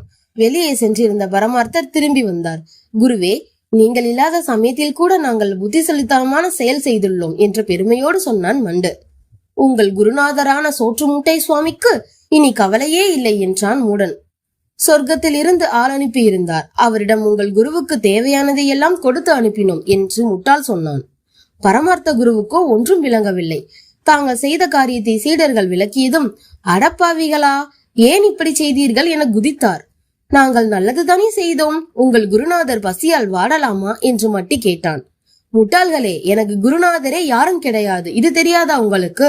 எவனோ உங்களை நன்றாக ஏமாற்றி விட்டு போய்விட்டான் என்று பரமார்த்தர் சொன்னதும் சீடர்கள் எல்லோரும் திரு திரு என்று விழித்தார்கள். சீடர்களே, நீங்கள் ஏமாந்ததும் ஒரு வகையில் நல்லதுதான். அதே திட்டத்தை பயன்படுத்தி நம் ஊர் அரசனை நாம் ஏமாற்றி விடலாம் என்றார் பரமார்த்தர். அப்போதே குருவும் சீடர்களும் அரண்மனைக்கு போனார்கள். மன்னா, நாங்கள் நேற்று ராத்திரி சொர்க்கம் போய் வந்தோம். அங்கே எல்லோரும் நன்றாக இருக்கிறார்கள். ஆனால் உங்கள் தாத்தா மட்டும் பிச்சை எடுத்து திரிகிறார் என்று புழுகினார். ஆமாம் அரசே, ராஜ குடும்பத்தில் பிறந்தவர் இப்படி பிச்சை எடுக்கலாமா என்று மட்டி கேட்டான். மடையனோ, அவரை பார்த்தால் பரிதாபமாக இருக்கிறது என்றான். நாங்கள் மறுபடியும் நாளைக்கு சொர்க்கலோகம் போக போகிறோம். ஏராளமாக பணமும் துணியும் உங்களிடம் இருந்து வாங்கி வர சொன்னார் என்று புழுகினான் முட்டாள். அப்படியே உயர்ந்த இன குதிரையாக 2 வாங்கி வர சொன்னார் என்று தள்ளிவிட்டான் மண்டு. எல்லாவற்றையும் எங்களிடம் தந்து விடுங்கள், நாங்கள் பத்திரமாக கொண்டு போய் கொடுத்து விடுகிறோம் என்றார் பரமார்த்தர். அரசனுக்கோ கோபமாக வந்தது. யாரங்கே? இந்த 6 முட்டாள்களையும் 6 நாளைக்கு சிறையில் தள்ளுங்கள் என்று கட்டளையிட்டான். அரசே, நாங்கள் என்ன தவறு செய்தோம்? செத்து போன உங்கள் தாத்தா தான் எங்களை அனுப்பினார் என்று ஏமாற்ற நினைத்தார் பரமார்த்த குரு. அரசனோ, யாரை ஏமாற்ற பார்க்கிறீர்கள்? இன்னும் என் தாத்தா சாகவே இல்லையே, இதோ உயிரோடுதான் இருக்கிறார் என்று சொன்னபடி பக்கத்தில் அமர்ந்திருந்த தாத்தாவை காட்டினான். ஐயோ, அரசரின் தாத்தா செத்து விட்டாரோ இல்லையோ என்று தெரிந்து கொள்ளாமலேயே இப்படி வந்து மாட்டிக்கொண்டோமே என்று குருவும் சீடர்களும் அழுதனர். அடுத்த கதை. நரபலி சாமியார். பரமார்த்தரும் சீடர்களும் கந்தபுரம் என்ற ஊருக்குள் நுழைந்தார்கள். அப்போது அந்த ஊர் மக்கள் பெரும் அச்சத்தில் இருந்தார்கள். அதற்கு காரணம் நரபலி சாமியார் நாகப்பா அந்த ஊரில் உலவுகிறான் என்பதுதான். குருவே, நாம் எந்த காரியத்தை செய்தாலும் நமக்கே ஆபத்தாக முடிகிறதே, அது ஏன் என்று மட்டி கேட்டான். நாம் எல்லோரும் போன பிறவியில் நிறைய பாவம் செய்துவிட்டோம், அதனால்தான் என்றார் பரமார்த்தர். குருவே, உடனே இதற்கு ஏதாவது பரிகாரம் செய்தே ஆக வேண்டும் என்று சொன்னான் முட்டாள். குருவும் சீடர்களும் அன்று இரவே ரகசியமாக ஆலோசனை செய்தார்கள். குருவே, முனிவர்களைப் போல யாகம் செய்தால் நாம் பாவம் எல்லாம் போய்விடும் என்றான் மூடன். அதற்கு நிறைய பணம் செலவாகும், நம்மால் முடியாது. வேண்டுமானால் நரபலி கொடுக்கலாம் என்றார் பரமார்த்தர். நரபலியா? ஐயையோ என்று சீடர்கள் அனைவரும் அலறினார்கள். சீடர்களே, நமக்கு நல்ல காலம் பிறக்க வேண்டுமானால் நரபலி கொடுத்தே ஆக வேண்டும், வேறு வழியே இல்லை என்று முடிவாக சொல்லிவிட்டார் பரமார்த்தர். அப்படியானால் யாரை பலி கொடுப்பது என்று கேட்டான் மண்டு. வேறு யாரையாவது பிடிக்க போனால் மாட்டிக்கொள்வோம். அதனால் சீடர்களே, உங்களில் யாராவது ஒருவர் தான் பலியாக வேண்டும். இந்த நல்ல செயலுக்கு யார் முன் வருகிறீர்கள் என்றார் பரமார்த்தர். அவ்வளவுதான். ஐயோ, நான் பலியாகிவிட்டால் அப்புறம் உங்கள் சுருட்டுக்கு கொல்லி வைப்பது யார் என்று அழ ஆரம்பித்தான் முட்டாள். ஐயையோ, நான் மாட்டேன் என்று மூடனும் மூக்கால் அழுதான். குருவே, நாங்களும் பலியாக மாட்டோம் என்றபடி மற்ற சீடர்களும் தூர ஓட பார்த்தனர். பரமார்த்தருக்கு என்ன செய்வதென்றே தெரியவில்லை. நெடுநேரம் தாடியை உருவிக்கொண்டு யோசனை செய்தார். சரி சீடர்களே, நீங்கள் யாரும் பலியாக வேண்டாம், வேறு ஒரு வழி தோன்றுகிறது, அதன்படி செய்வோம் என்று சொல்லி படுத்து விட்டார் பரமார்த்தர். மறுநாள் சீடர்கள் அனைவரும் எங்கள் குரு நரபலி கொடுக்க போகிறார் என்று ஊர் முழுவதும் பெருமையோடு சொல்லிக் கொண்டு தெரிந்தார்கள். அதனால் அந்த ஊர் அரசனுக்கும் செய்தி எட்டியது. பரமார்த்தரை நரபலி சாமியார் நாகப்பா என்று தவறாக நினைத்து விட்டான். நாகப்பாவையும் அவன் கூட்டத்தையும் கையும் களவுமாக பிடித்து வாருங்கள் என்று ஆணையிட்டான். நரபலி இடுவதற்காக குறிப்பிட்ட நாளும் வந்தது. பரமார்த்தரும் சீடர்களும் யாருக்கும் தெரியாமல் பதுங்கி பதுங்கி சென்று கொண்டிருந்தார்கள். ஊர்கோடியில் இருந்த காளி கோயிலை அடைந்ததும் பரமார்த்தர் பரம சந்தோஷம் அடைந்தார். மண்டை ஓட்டு மாலையும் நீல நீளமான பற்களுமாக இருந்த பத்ரகாளி சிலையை பார்த்த சீடர்கள் பயந்து நடுங்கினார்கள். ஏ காளியம்மா, வாக்கு கொடுத்தபடி உனக்கு நரபலி கொடுக்க போகிறோம், நீதான் எங்களை காப்பாற்ற வேண்டும், ஜெய் காளி என்று காளியின் கால்களில் விழுந்து வணங்கினான் பரமார்த்தர். சீடர்களும் தடால் என்று விழுந்து கும்பிட்டார்கள். நடு இரவு ஆகிவிட்டதை அறிவிப்பதற்கு அரண்மனையிலிருந்து மணியோசை கேட்டது. அப்போது கோயிலை சுற்றிலும் மறைந்தபடி நின்று கொண்டிருந்த அரண்மனை காவலர்கள் சுறுசுறுப்பானார்கள். சீடர்களே, சீக்கிரம் நாம் கொண்டு வந்த உயிரை பலிபீடத்தின் மீது வையுங்கள் என்று அவசரப்படுத்தினார் பரமார்த்தர். சீடர்களும் அவசர அவசரமாக தாங்கள் கொண்டு வந்த உயிரை பலிபீடத்தில் வைத்தனர். ஓம் ரீம் பத்ரகாளி, இந்தா நரபலி என்று ஆவேசமாக கத்தியபடி பலிபீடத்தின் மீது கொடுவாளை வீசினார் பரமார்த்தர்.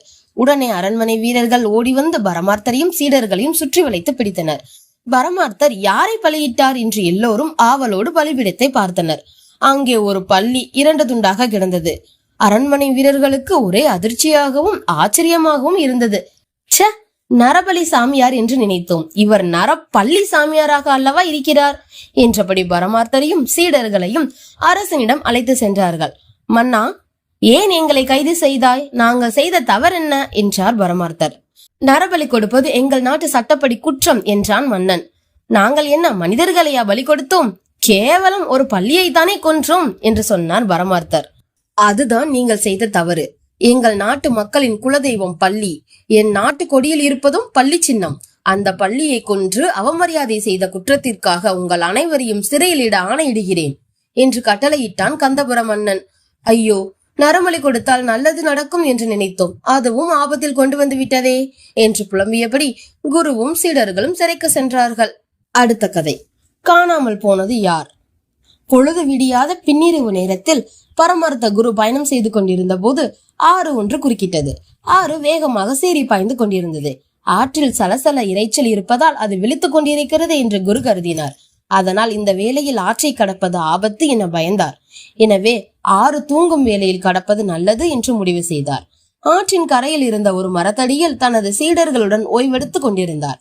சிறிது நேரம் கழித்து குரு தனது சீடர்களில் ஒருவனான மட்டியை அழைத்தார். அவன் கையில் ஒரு கொல்லிக்கட்டையை கொடுத்து ஆற்றின் அருகில் சென்று அது இன்னும் விழுத்துக் கொண்டிருக்கிறதா, தூங்கிவிட்டதா என்று பார்த்து வருமாறு அனுப்பினார். மட்டி தன் குருவின் கட்டளையை ஏற்று கொல்லிக்கட்டையை கையில் பிடித்துக் கொண்டு ஆற்றை நெருங்கினான். ஆற்று நீர் தன் மேல் பட்டுவிடாதபடி எட்டி நின்று கொண்டு கொல்லிக்கட்டையை நீரில் அமிழ்த்தினான். அது சுடீர் என்ற ஒளியுடன் அணைந்து விட்டது. அந்த ஒளியை கேட்டதும் மட்டி பதறி போனான். வேகமாக குருவை நோக்கி ஓடி வந்தான். குருவே, ஆறு விழித்துக் கொண்டிருக்கிறது. கொல்லிக்கட்டையால் அதை தொட்டவுடன் சீறிவிட்டது. நல்ல வேளை, தப்பையோடி வந்து விட்டேன் என்று பயந்து கொண்டே கூறினான். அதனை கேட்ட குரு, நீ போய் சோதித்து பார்த்து விட்டு வந்தது நல்லதாக போயிற்று. ஆறு விழித்துக் கொண்டிருக்கும் இந்த நேரத்தில் நாம் ஆற்றை கடந்தால் ஆற்றின் பொல்லாத கோபத்துக்கு ஆளாகி இருப்போம். அது நன்றாக தூங்கும் வரை பொறுத்திருந்து அதன் பின் பயணத்தை தொடர்வோம் என்று கூறிவிட்டு அமர்ந்தார். சீடர்கள் அவர்களுக்கு தெரிந்த கதைகளை கூறி பொழுதை போக்கிக் கொண்டிருந்தனர். பொழுது வெளுக்க ஆரம்பித்தது. அயர்ந்து தூங்கிய குரு திடுக்கிட்டு எழுந்தார். மடையனை அழைத்தார். மடையா, பொழுது புலர ஆரம்பித்து விட்டது. இப்போதாவது ஆறு தூங்குகிறதா விழித்துக் கொண்டிருக்கிறதா என்று பார்த்து விட்டு வா என்று கூறினார். உடனே மடையன் மட்டி கொண்டு வந்து போட்ட அணைந்து போன கொல்லிக்கட்டையை எடுத்துக்கொண்டு ஆற்றை நெருங்கினான். கட்டையை நீருக்குள் விட்டான். எந்தவித ஒளியும் ஏற்படவில்லை. அவனுடைய மகிழ்ச்சிக்கு அளவே இல்லை. வேகமாக ஓடி வந்தான். குருவே, இப்போது ஆறு நன்றாக அயர்ந்து தூங்கிக் கொண்டிருக்கிறது என்று கூறினான். அப்படியா? இதுதான் சரியான வேலை. யார் எந்த ஒளியும் எழுப்பாமல் மிகவும் அமைதியாக வாருங்கள். சப்தம் போட்டால் ஆறு விழித்துக் கொள்ளும் என்று தன் சீடர்களை எச்சரித்துவிட்டு மெல்ல மெல்ல அடியெடுத்து வைத்து குரு ஆற்றை நோக்கி நடக்க சீடர்களும் பின்தொடர்ந்தனர். பயந்து கொண்டே ஆற்றை கடந்து ஒரு வழியாக அக்கறை வந்து சேர்ந்தனர். தன்னுடைய சீடர்கள் அனைவரும் பத்திரமாக வந்து சேர்ந்து விட்டார்களா என்று சரிபார்க்க குரு எண்ணினார். தனது சீடர்களில் ஒருவனை அழைத்து, சீடனே, என்னையும் சேர்த்து நாம் 6 பேர். நாம் அனைவரும் பத்திரமாக இருக்கிறோமா? நம்மில் யாரையாவது அந்த பொல்லாத ஆறு விழுங்கி விட்டதா என சரிபார்த்து எண்ணி கூறு என்று கூறினான். முட்டாள் தன் முன்னால் நிற்பவர்களை 1, 2 என்று எண்ண ஆரம்பித்தான். தன்னை மட்டும் சேர்க்காமல் மற்றவர்களை மட்டும் எண்ணி, குருவே, 5 பேர்தான் உள்ளோம் என்று கூறினான். 6 பேரில் ஒருவரை காணோம் என்று குரு திடுக்கிட்டு போனார். தங்களில் ஒருவரை ஆறு விழுங்கிவிட்டது என்று அனைவரும் அதிர்ச்சி அடைந்தனர். அதனால் குரு மீண்டும் எண்ணி பார்க்குமாறு மற்றொரு சீடனிடம் கூறினார். அவனும் தன்னை விட்டுவிட்டு மற்றவர்களை மட்டும் எண்ணிவிட்டு, குருவே, மோசம் போனோம். முட்டாள் எண்ணியது சரியே. நம்மில் ஒருவரை காணோம். 5 தான் உள்ளோம் என்று அலறினான். இப்படியே மற்ற சீடர்களும் குருவும் தங்களை சேர்க்காமலேயே எண்ணி 5 தான் என்று முடிவு செய்தனர். தங்களில் ஒருவரை இழந்துவிட்ட சோகத்தில் அழுது கொண்டிருந்தனர். குருவுக்கு ஆத்திரம் தாங்கவில்லை. தன் சீடர்களில் ஒருவரை அபகரித்துக் கொண்ட ஆற்றின் மீது கடும் கோபம் கொண்டார். அதனை பலவாறு பழித்து கூறி சாபமிட்டார். குருவும் சீடர்களும் துயரம் தாங்காமல் அழுது புலம்ப ஆரம்பித்து விட்டனர். ஆற்றோடு போனவன் தங்களில் யார் என்று அறிந்து கொள்ளாமலேயே துக்கம் கொண்டாட ஆரம்பித்து விட்டனர். அந்த நேரத்தில் வழிபோக்கன் ஒருவன் குருவும் சீடர்களும் இருந்த இடத்தை நோக்கி வந்து கொண்டிருந்தான். அவர்கள் துயரத்தில் ஆழ்ந்திருப்பதைக் கண்டு அனுதாபம் கொண்டான். காரணம் என்ன என்று அவர்களிடம் விசாரித்தான். சீடர்கள் நடந்ததை கூறி மேலும் அழுதனர். வழிபோக்கன் அவர்களை எண்ணி பார்த்தான். அவர்களின் மடமையை எண்ணி மனதிற்குள் சிரித்துக் கொண்டான். அன்பர்களே, நடந்தது நடந்ததாக இருக்கட்டும். போனவர்களை மீட்கும் மந்திர சக்தி என்னிடம் உண்டு. உங்களில் 6 விழுங்கிய நபரை மீட்டு தருகிறேன். அதற்கு என்ன சன்மானம் கொடுப்பீர்கள் என்று வழிபோக்கன் கேட்டான். ஐயா, எங்களில் காணாமல் போனவரை தாங்கள் மீட்டு கொடுத்தால் எங்களிடம் உள்ள பணம் முழுவதையும் தந்து விடுகிறோம். தங்களுக்கு நாங்கள் என்றும் நன்றி கடன் பட்டவர்களாக இருப்போம் என்று குரு நெகிழ்ந்து கூறினார். வழிபோக்கன் தன் கையில் ஒரு குறுந்தடி வைத்திருந்தான். அதனை எடுத்தவாறு, இந்த கோளில்தான் மந்திர சக்தி இருக்கிறது. நீங்கள் வரிசையாக நில்லுங்கள். நான் இந்த தடியால் முதலில் நிற்பவர் முதுகில் தட்டுவேன். அவர் 1 என்று கூறிவிட்டு தன் பெயரை கூற வேண்டும் என்று கூறினான். வழிபோக்கன் கூறியவாறே குரு வரிசையில் முதலிலும் அதனை அடுத்து சீடர்களும் வரிசையாக நின்றனர். முதலில் குருவின் முதுகில் கம்பால் தட்டினான். அவர் 1, என் பெயர் பரமார்த்த குரு என்று கூறினார். அடுத்தவனை தட்டியதும் 2 என்று கூறி தன் பெயரையும் சொன்னான். இவ்வாறே மற்றவர்கள் முதுகில் தட்டியதும் தங்கள் பெயருடன் எண்ணிக்கையும் கூறினர். கடைசியாக நின்றவன் 6, என் பெயர் மூடன் என்று கூறியதும் அவர்கள் அனைவருக்கும் மகிழ்ச்சி தாங்கவில்லை. காணாமல் போனவன் கிடைத்து விட்டான், இப்பொழுது 6 பேர் உள்ளோம் என்று கூறி ஆனந்த கூத்தாடினர். தங்களில் ஒருவனை மீட்டு தந்த வழிபோக்கனின் அதிசய ஆற்றலை எண்ணி வியந்தனர். அவனை போற்றி புகழ்ந்து தங்களிடமிருந்த பணம் முழுவதையும் தந்தனர். அதிர்ஷ்டத்தை நினைத்து கடவுளுக்கு நன்றி கூறினான் வழிபோக்கன். மருத்துவ தொழில். குருநாதா, இனிமேல் நாம் மருத்துவ தொழில் செய்தால் என கேட்டான் முட்டாள். அதனால் நமக்கென்ன பயன் என்றார் பரமார்த்த குரு. பணம் கிடைக்கும், அத்துடன் புண்ணியமும் கிடைக்கும் என்றான் மூடன். அப்படியே செய்வோம் என்றார் குரு. மனிதர்களுக்கு மட்டும்தானா என்று கேட்டான் மண்டு. மனிதருக்கும் வைத்தியம் செய்வோம், மாட்டுக்கும் செய்வோம், குழந்தைகளுக்கும் செய்வோம், குரங்குக்கும் செய்வோம் என்றான் மட்டி. பரமார்த்தரும் அவரது 5 சீடர்களும் மருத்துவம் செய்யும் செய்தி ஊர் முழுவதும் பரவியது. காய்ச்சலால் அவதிப்பட்ட ஒருவன் வந்தான். அவன் உடலை தொட்டு பார்த்த மடையன், குருவே, இவன் உடம்பு நெருப்பாக சுடுகிறது என்றான். அப்படியானால் உடனே உடம்பை குளிர்ச்சி அடைய செய்ய வேண்டும் என்றார் பரமார்த்தர். அதற்கு என்ன செய்வது என்று கேட்டான் முட்டாள். அந்த ஆளை கொண்டு போய் தொட்டியில் உள்ள தண்ணீரில் அழுத்தி வையுங்கள். 1 மணி நேரம் அப்படியே கிடக்கட்டும் என்றார் குரு. உடனே மட்டியும் மடையனும் அந்த நோயாளிகளை தூக்கி கொண்டு போய் தொட்டி நீரில் போட்டனர். முட்டாளும் மூடனும் மாற்றி மாற்றி அவனை நீரில் அழுத்தினார்கள். நோயாளியோ ஐயோ அம்மா என்று அலறியபடி விழுந்தடித்து ஓடினான். கொஞ்சம் நேரம் கழித்து ஒரு கிழவி வந்தாள். கண் வலிக்கிறது என்றாள். இப்போது நேரமில்லை, உன் கண்ணை மட்டும் தோண்டி எடுத்து கொடுத்து விட்டு போ, சரி செய்து வைக்கிறோம் என்றான் முட்டாள். கிழவியோ ஐயையோ என்று கத்திக்கொண்டு ஓடினாள். சிறிது நேரம் சென்றது. உடம்பெல்லாம் வெடவெட என்று நடுங்குகிறது என்றபடி ஒருவன் வந்தான். சும்மா இருப்பதால் தான் ஆடுகிறது, உடம்பு முழுவதும் கயிறு கட்டி போட்டு விடுங்கள், அப்போது எல்லாம் சரியாகிவிடும் என்றார் பரமார்த்தர். முட்டாளும் உடனும் வந்தவனை இழுத்து கொண்டு சென்று தூணில் கட்டி வைத்தனர். கட்டி வைத்த பிறகும் அவன் உடம்பு நடுங்குவதை கண்ட மட்டி, குருதேவா, இது குளிரால் வந்த நோய், இது தீர வேண்டுமானால் இவன் உடம்பை சூடாக்க வேண்டும் என்றான். அதை கேட்ட முட்டாள் தன் கையில் இருந்த கொல்லிக்கட்டையால் நோயாளியின் உடல் முழுவதும் வரி வரியாக சூடு போட்டான். வலி தாங்காத நோயாளி சுருண்டு விழுந்தான். பல்வலி தாங்க முடியவில்லை, என்ன செய்வது என்று கேட்டபடி வேறொருவர் வந்தார். வலிக்கிற பல்லை எடுத்து விட்டால் சரியாகிவிடும் என்றார் பரமார்த்தர். சீடர்களோ ஆளுக்கு கொஞ்சமாக எல்லா பல்லையும் கத்தியால் தட்டி எடுத்து பொட்டலமாக கட்டி கொடுத்தனர். இனிமேல் உனக்கு பல்வலியே வராது என்றார் பரமார்த்தர். சற்று நேரம் கழிந்தது. யானைக்கால் வியாதிக்காரன் ஒருவன் வந்தான். உலகிலேயே இதற்கு 2 வகையான வைத்தியம்தான் இருக்கிறது. நன்றாக இருக்கிற காலை வெட்டிவிட்டு அந்த இடத்தில் யானையின் காலை ஓட்டிவிட வேண்டும். இல்லாவிட்டால் அந்த காலுக்கு சமமாக இந்த காலில் உள்ள சதையை செதுக்கி எடுத்து விட வேண்டும் என்றார் பரமார்த்தர். யானைக்கால் வியாதிக்காரனோ காலை விட்டால் போதும் என்று தப்பினான். ஐயா, ஒரே இருமல், தொடர்ந்து இருமிக் கொண்டே இருக்கிறேன் என்றபடி வேறு ஒரு ஆள் வந்தார். வாயை திறப்பதால் தானே இருமல் வருகிறது, வாயை மூடிவிட்டால் என்ன என்று நினைத்தார் பரமார்த்தர். இவர் வாயை அடைத்து விடுங்கள் என்று கட்டளையிட்டார். குருவின் சொல்படி கிழிந்த துணிகளை எல்லாம் சுருட்டி இருமல்காரனின் வாயில் வைத்து திணித்தான் மட்டி. என் ஆடு சரியாக தலை தின்ன மாட்டேன் என்கிறது என்றபடி ஒருவன் வந்தான். அந்த ஆட்டை கண்ட குரு தொண்டையில் ஏதாவது அடைத்து கொண்டு இருக்கும் என்றார். வாயை பெரிதாக ஆக்கிவிட்டால் போதும் என்றான் மடையன். கத்தி ஒன்றை தூக்கி கொண்டு வந்தான் முட்டாள். அதை பிடுங்கி ஆட்டை வெட்ட போனான் மூடன். பயந்து போன ஆட்டுக்காரன் ஆட்டை இழுத்து கொண்டு ஓட்டம் பிடித்தான். குருவும் சீடர்களும் வைத்தியம் என்ற பெயரில் கண்டபடி நடந்து கொள்வதை பற்றி எல்லோரும் பேசிக் கொண்டனர். ஊர் பெரியவர்கள் கூடி இனி குருவையும் சீடர்களையும் ஊருக்குள் நுழையவிடக் கூடாதென முடிவெடுத்தனர். நரகலோகத்தில் பரமார்த்தர். மட்டியும் மடையனும் கன்னத்தில் கை வைத்துக் கொண்டு கவலையோடு இருந்தனர். மண்டுவும் மூடனும் போனாரே எங்கள் குரு போனாரே, ஒரேடியாக செத்து போனாரே என்று மூக்கால் அழுது கொண்டு இருந்தனர்.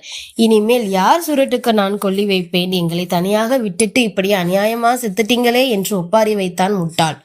அதன் பிறகு 5 சீடர்களும் மடத்துக்கு எதிரே இருந்த தெருவில் கட்டிப்பிடித்து உருண்டார்கள்.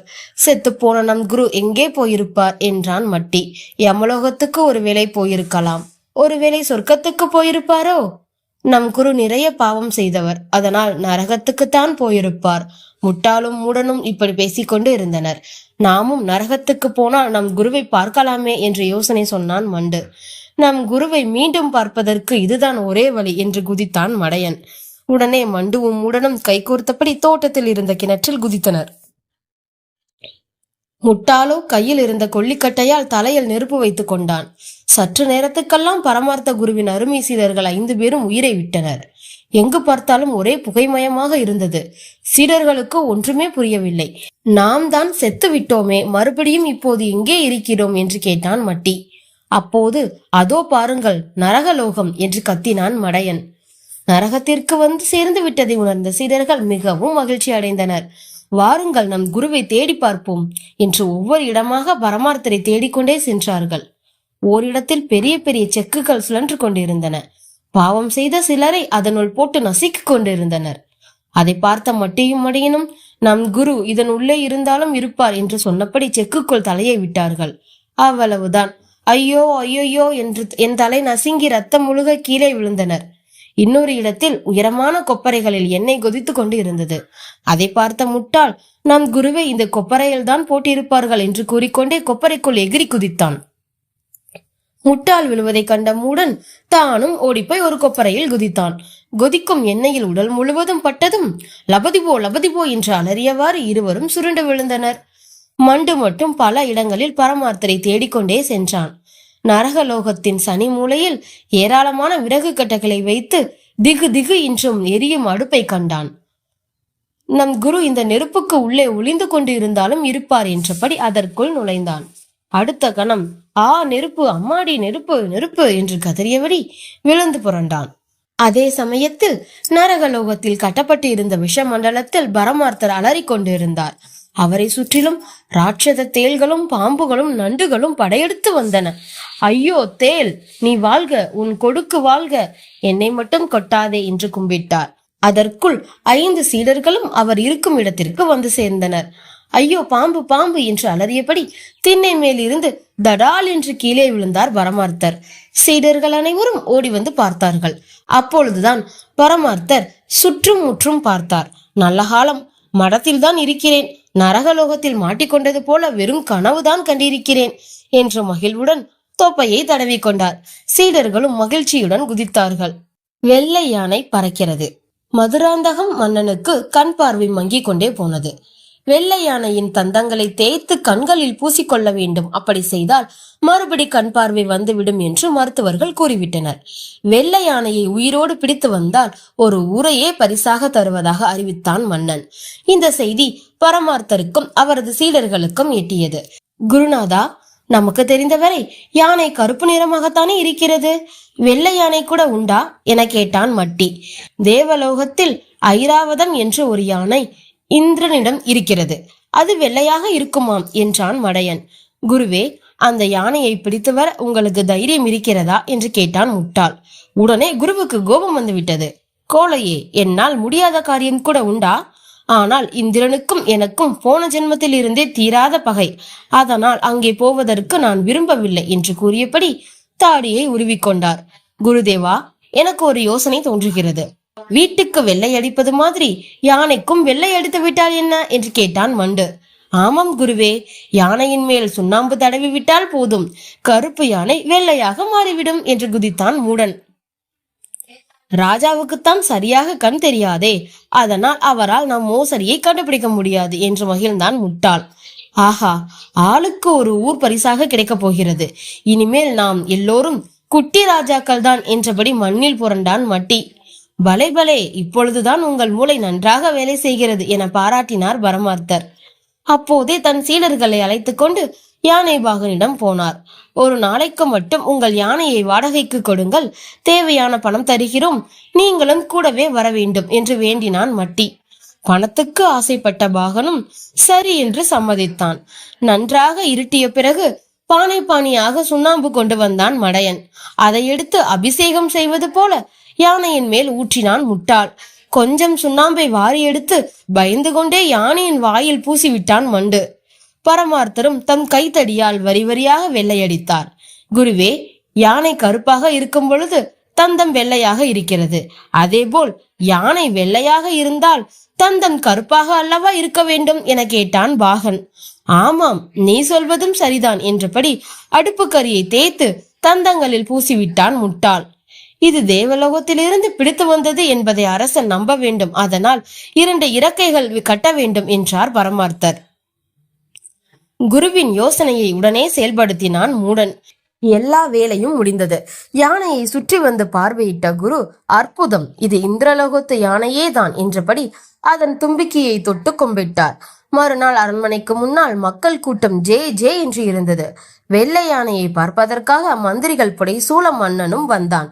திறந்த வெளியில் கட்டி இருந்த யானையை பார்த்த அரசன், அதிசயமாக இருக்கிறதே, இந்த யானையை எங்கிருந்து பிடித்து வந்தீர்கள் என்று கேட்டான். தேவலோகம் வரை தேடிக்கொண்டு போனோம் என்று புழுகினான் மண்டு. ஐயோ, இதை பிடிக்க நாங்கள் பட்டபாடு எங்களுக்குத்தான் தெரியும் என்றான் மூடன்.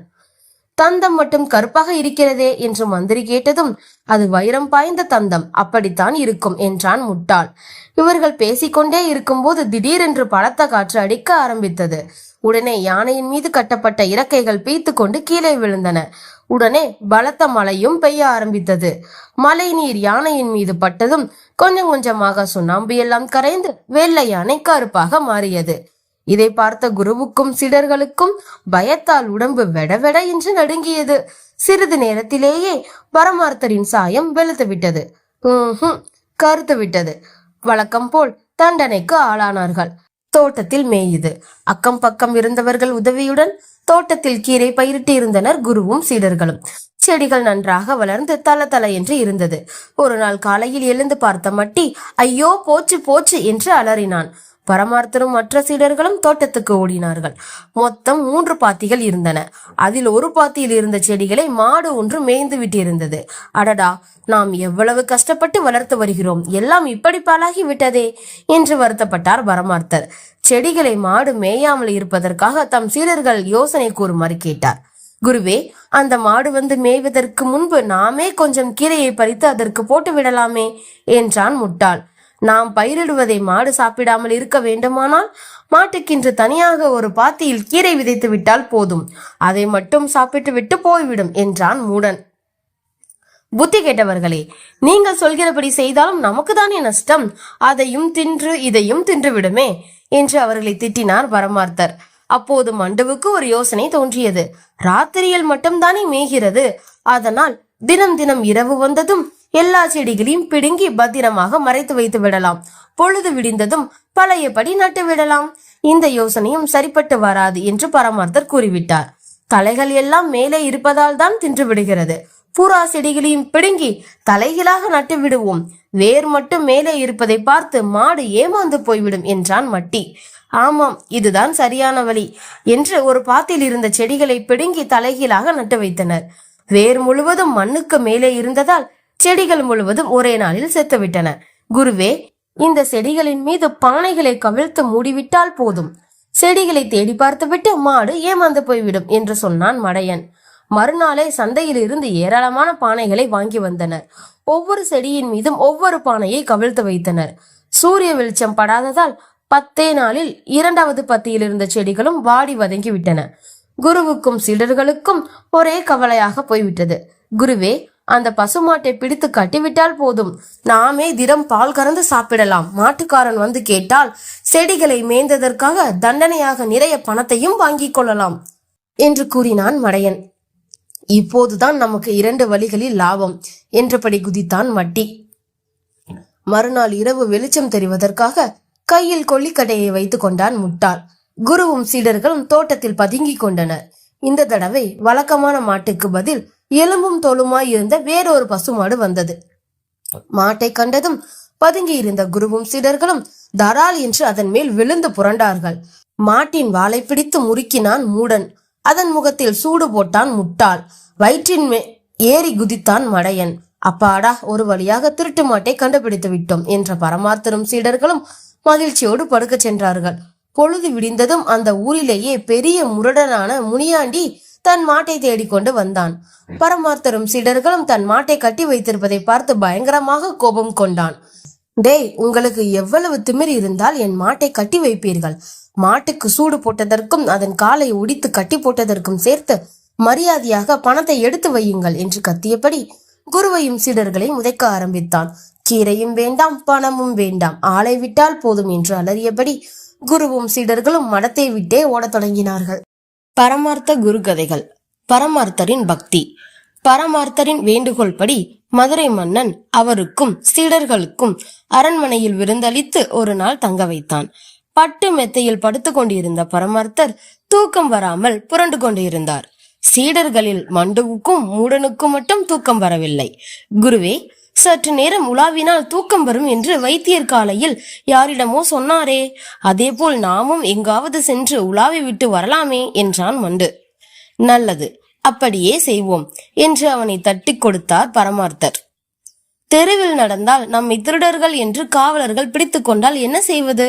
அதனால் உப்பரிகைக்கு சென்று உலாவலாம் என்றான் மூடன்.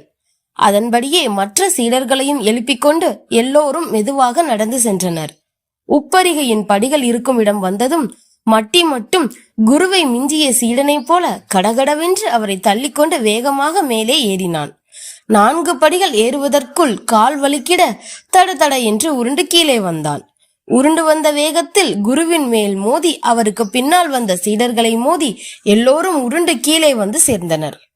மட்டியே, அவசரப்படுகிறாயே என்று திட்டினார் பரமார்த்தர். மறுபடியும் எல்லோரும் மெதுவாக ஏறி உப்பரிகையை அடைந்தார்கள். அன்று முழு நிலவு நாள். அதனால் நாடும் நகரமும் அழகாக தெரிந்தது. அற்புதம், அற்புதம் என்று குரு மகிழ்ந்தார். அப்போது மடையன் மட்டும் அலறினான். என்ன என்ன என்று பதறினார் குரு. குளிர்கிறதே என்றான் மடையன். அப்படியானால் நீ மட்டும் கீழே போய் படுத்துக்கொள், நாங்கள் பிறகு வருகிறோம் என்று பரமார்த்தர் சொன்னதும் அவன் கீழே இறங்கி போய்விட்டான். குருவும் மற்ற சீடர்களும் நகர அழகை கண்டுகொண்டு இருந்தனர். அரச வீதிகளில் நிறைய காவல் இருந்தது. குதிரையில் வீரர்கள் அப்படியும் இப்படியுமாக வந்து கொண்டிருந்தனர். அந்த வீரர்களை பார்த்து குருவுக்கும் குதிரைகளை பார்த்து சீடர்களுக்கும் நடுக்கம் ஏற்பட்டது. அதற்குள் கீழே இறங்கி போன மடையன் மறுபடி மேலே ஏறி வந்து, குருவே, நான் கீழே இறங்கி போனேன். அங்கே 2 பேர், ஒருவன் குண்டாக இருந்தான், இன்னொருவன் தாடியும் மீசையும் கொண்டு இருந்தான். இருவரும் அரண்மனையை விட்டு வெளியே போகிறார்கள். நிச்சயமாக அவர்கள் இருவரும் திருடர்களாகத்தான் இருக்க வேண்டும் என்று மூச்சு வாங்க கூறினான். அப்படியா?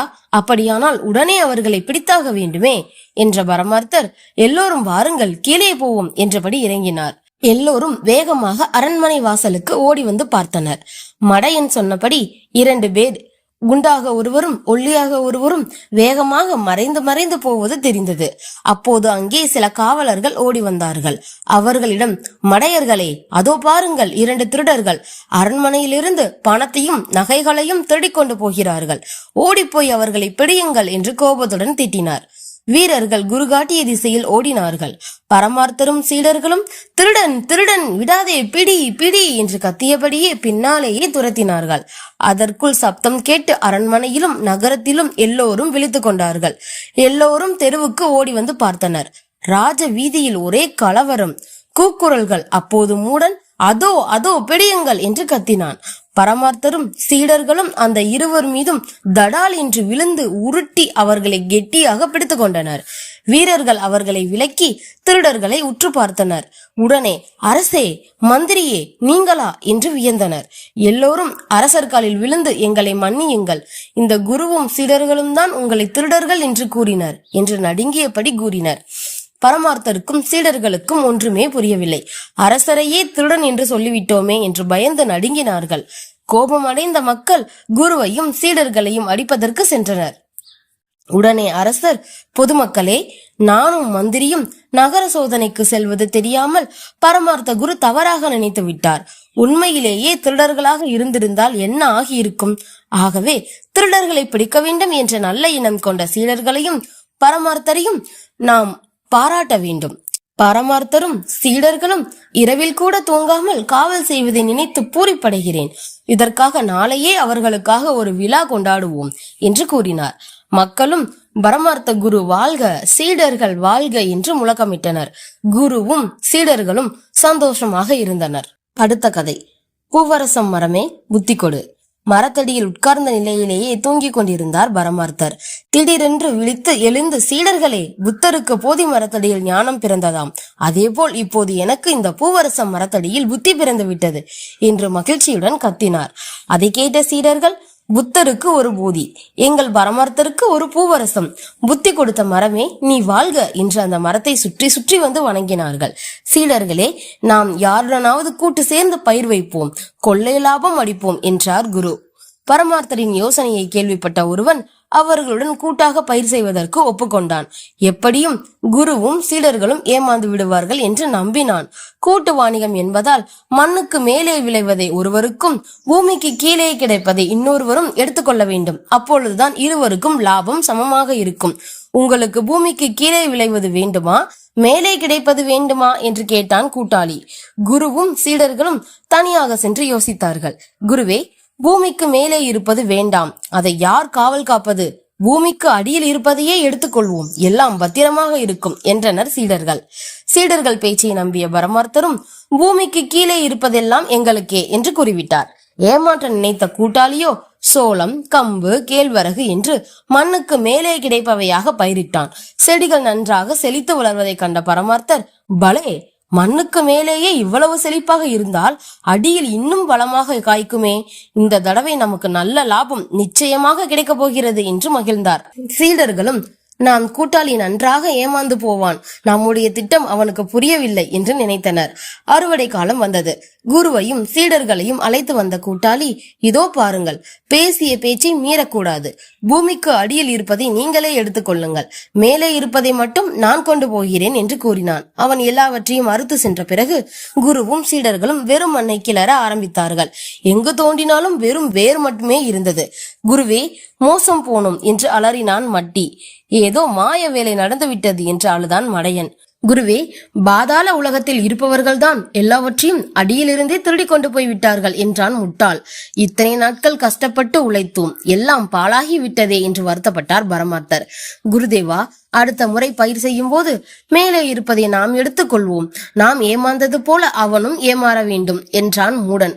அடுத்த முறை பயிர் செய்யும் காலம் வந்தது. இந்த தடவை மண்ணுக்கு மேலே இருப்பது எல்லாம் எங்களுக்கு என்று கூறிவிட்டனர் குருவும் சீடர்களும். மறுபடியும் ஏமாற்ற நினைத்த கூட்டாளி இந்த தடவை வேர்க்கடலையும் மரவள்ளிக்கிழங்கும் பயிர் வைத்தான். குருவும் சீடர்களும் கடுமையாக உழைத்தார்கள். குருவே, செடிகள் வளமாக வளர்கின்றன, கொள்ளை லாபம் கிடைக்கப் போகிறது என்றான் மண்டு. அறுவடை நேரம் வந்தது. சீக்கிரம் மேலே இருப்பதையெல்லாம் கொண்டு போங்கள், நான் மண்ணை தோண்ட வேண்டும் என்றான் ஏமாற்றுக்காரன். செடியில் ஒன்றுமே காய்க்காததை கண்ட சீடர்கள் வாயிலும் வயிற்றிலும் அடித்துக் கொண்டனர். குருதேவா, இந்த தடவையும் மோசம் போய்விட்டோம் என்று கண்ணீர் விட்டான் மட்டி.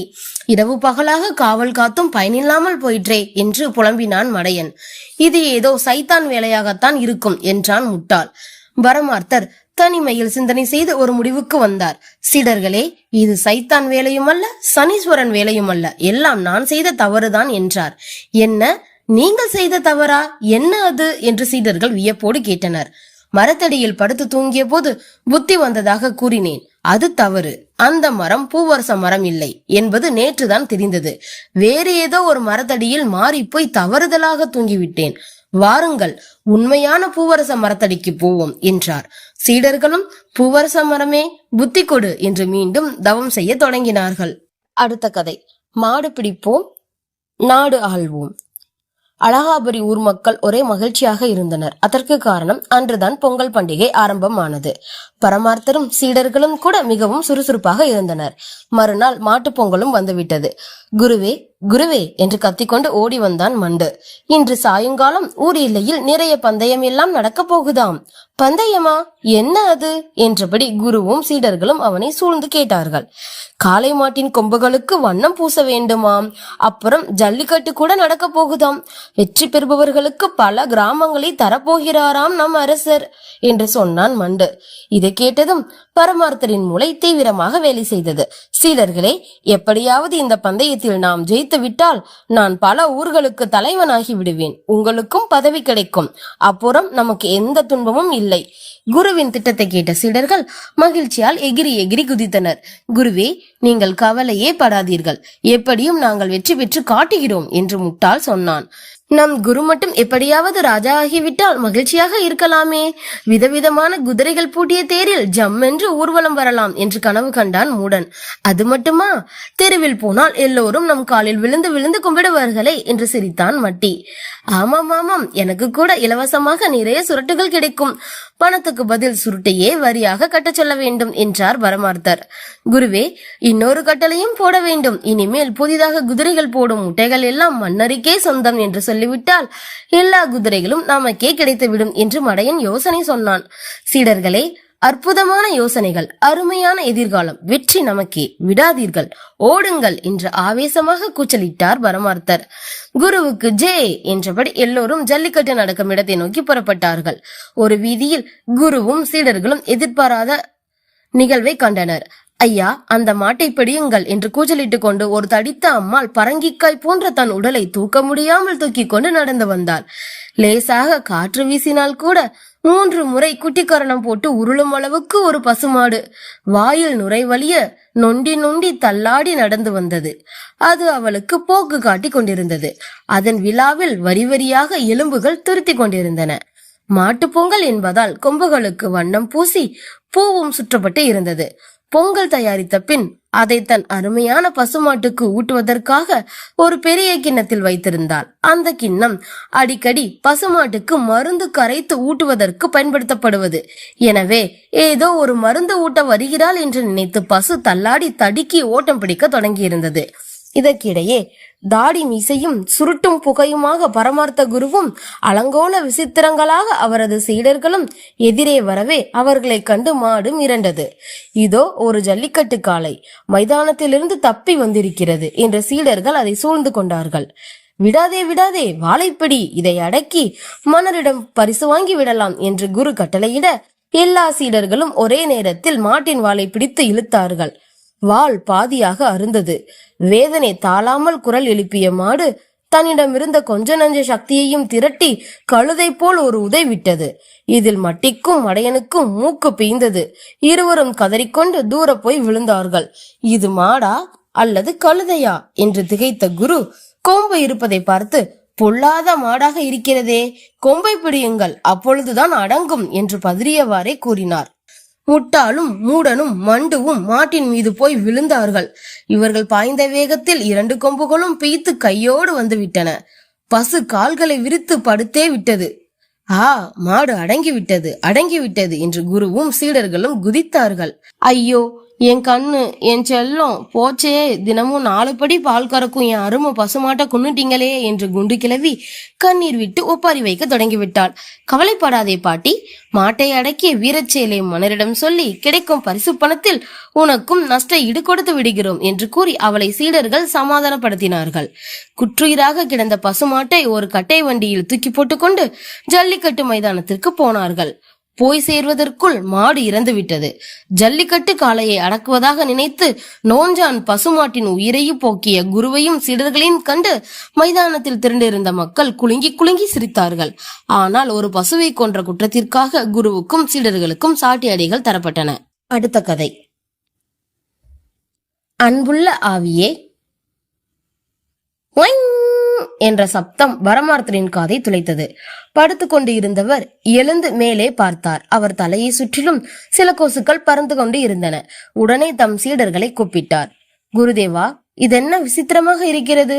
இது மாதிரி சின்ன சின்ன பறவைகளை இதற்கு முன்பு நாம் பார்த்ததே இல்லையே என்றான் மட்டி.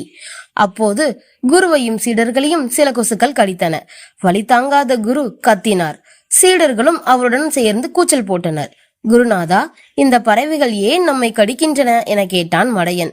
அவை கொசுக்கள் என்பது பரமார்த்தருக்கும் தெரியாது. உண்மையை சொன்னால் சீடர்கள் கேலி செய்வார்கள் என்று நினைத்தார். அதனால் ஒரு சமயம் நான் வேட்டையாட காட்டுக்கு போயிருந்தேன். அப்பொழுது ஒரு மரத்தில் 100 பறவைகள் இருந்தன. எல்லாவற்றையும் அம்பு எய்து கொன்று விட்டேன். அந்த ஆவிகள் தான் இப்போது வந்து தொல்லை கொடுக்கின்றன என்று புழுகினார். உடனே சிஷ்யர்கள், அன்புள்ள ஆவியே, எங்கள் குருவின் குற்றத்தை மன்னித்து எங்களுக்கு தொல்லை தராமல் இருங்கள் என்று ஒவ்வொரு கொசுவிடமும் வேண்டினார்கள். சத்தம் போடாதே, ஆவிகளுக்கு நாம் பேசுவது கேட்கும். அதனால் எல்லா பறவைகளையும் தந்திரமாகத்தான் பிடிக்க வேண்டும் என்று மெல்ல கூறினான் முட்டாள். குருவே, ஒவ்வொரு பறவையாக பிடித்து தூக்கில் தொங்கவிட வேண்டும் என்று குதித்தான் மூடன். அதைவிட அதற்கு கிச்சு கிச்சு மூட்டி சிரித்து கொண்டு இருக்கும் போதே ஊசியால் குத்தி கொலை செய்து விடலாம் என்றான் மண்டு. சரி சரி, முதலில் ஒவ்வொரு பறவையாக பிடியுங்கள் என்று கட்டளையிட்டார் குரு. மண்டுவின் மொட்டை தலையில் உட்கார்ந்திருந்த ஒரு கொசுவை அடிக்க நினைத்தான் முட்டாள். தன் கையில் இருந்த கொல்லிக்கட்டையால் அவன் தலையில் ஓங்கி ஒரு அடி அடித்தான். மண்டையில் நெருப்பு பட்டதும் ஐயோ என்று கதறினான் மண்டு. மெல்ல ஒரு கொசுவை பிடித்தான் மட்டி. அதற்கு கிச்சு கிச்சு காட்டினான் மடையன். பரமார்த்தரோ தம் கைத்தடியால் அந்த கொசுவை நசுக்க பார்த்தார். அதற்குள் அது பறந்து போய்விட்டது. சற்று நேரத்தில் எல்லா கொசுக்களும் வேறு எங்கோ பறந்து சென்று விட்டன.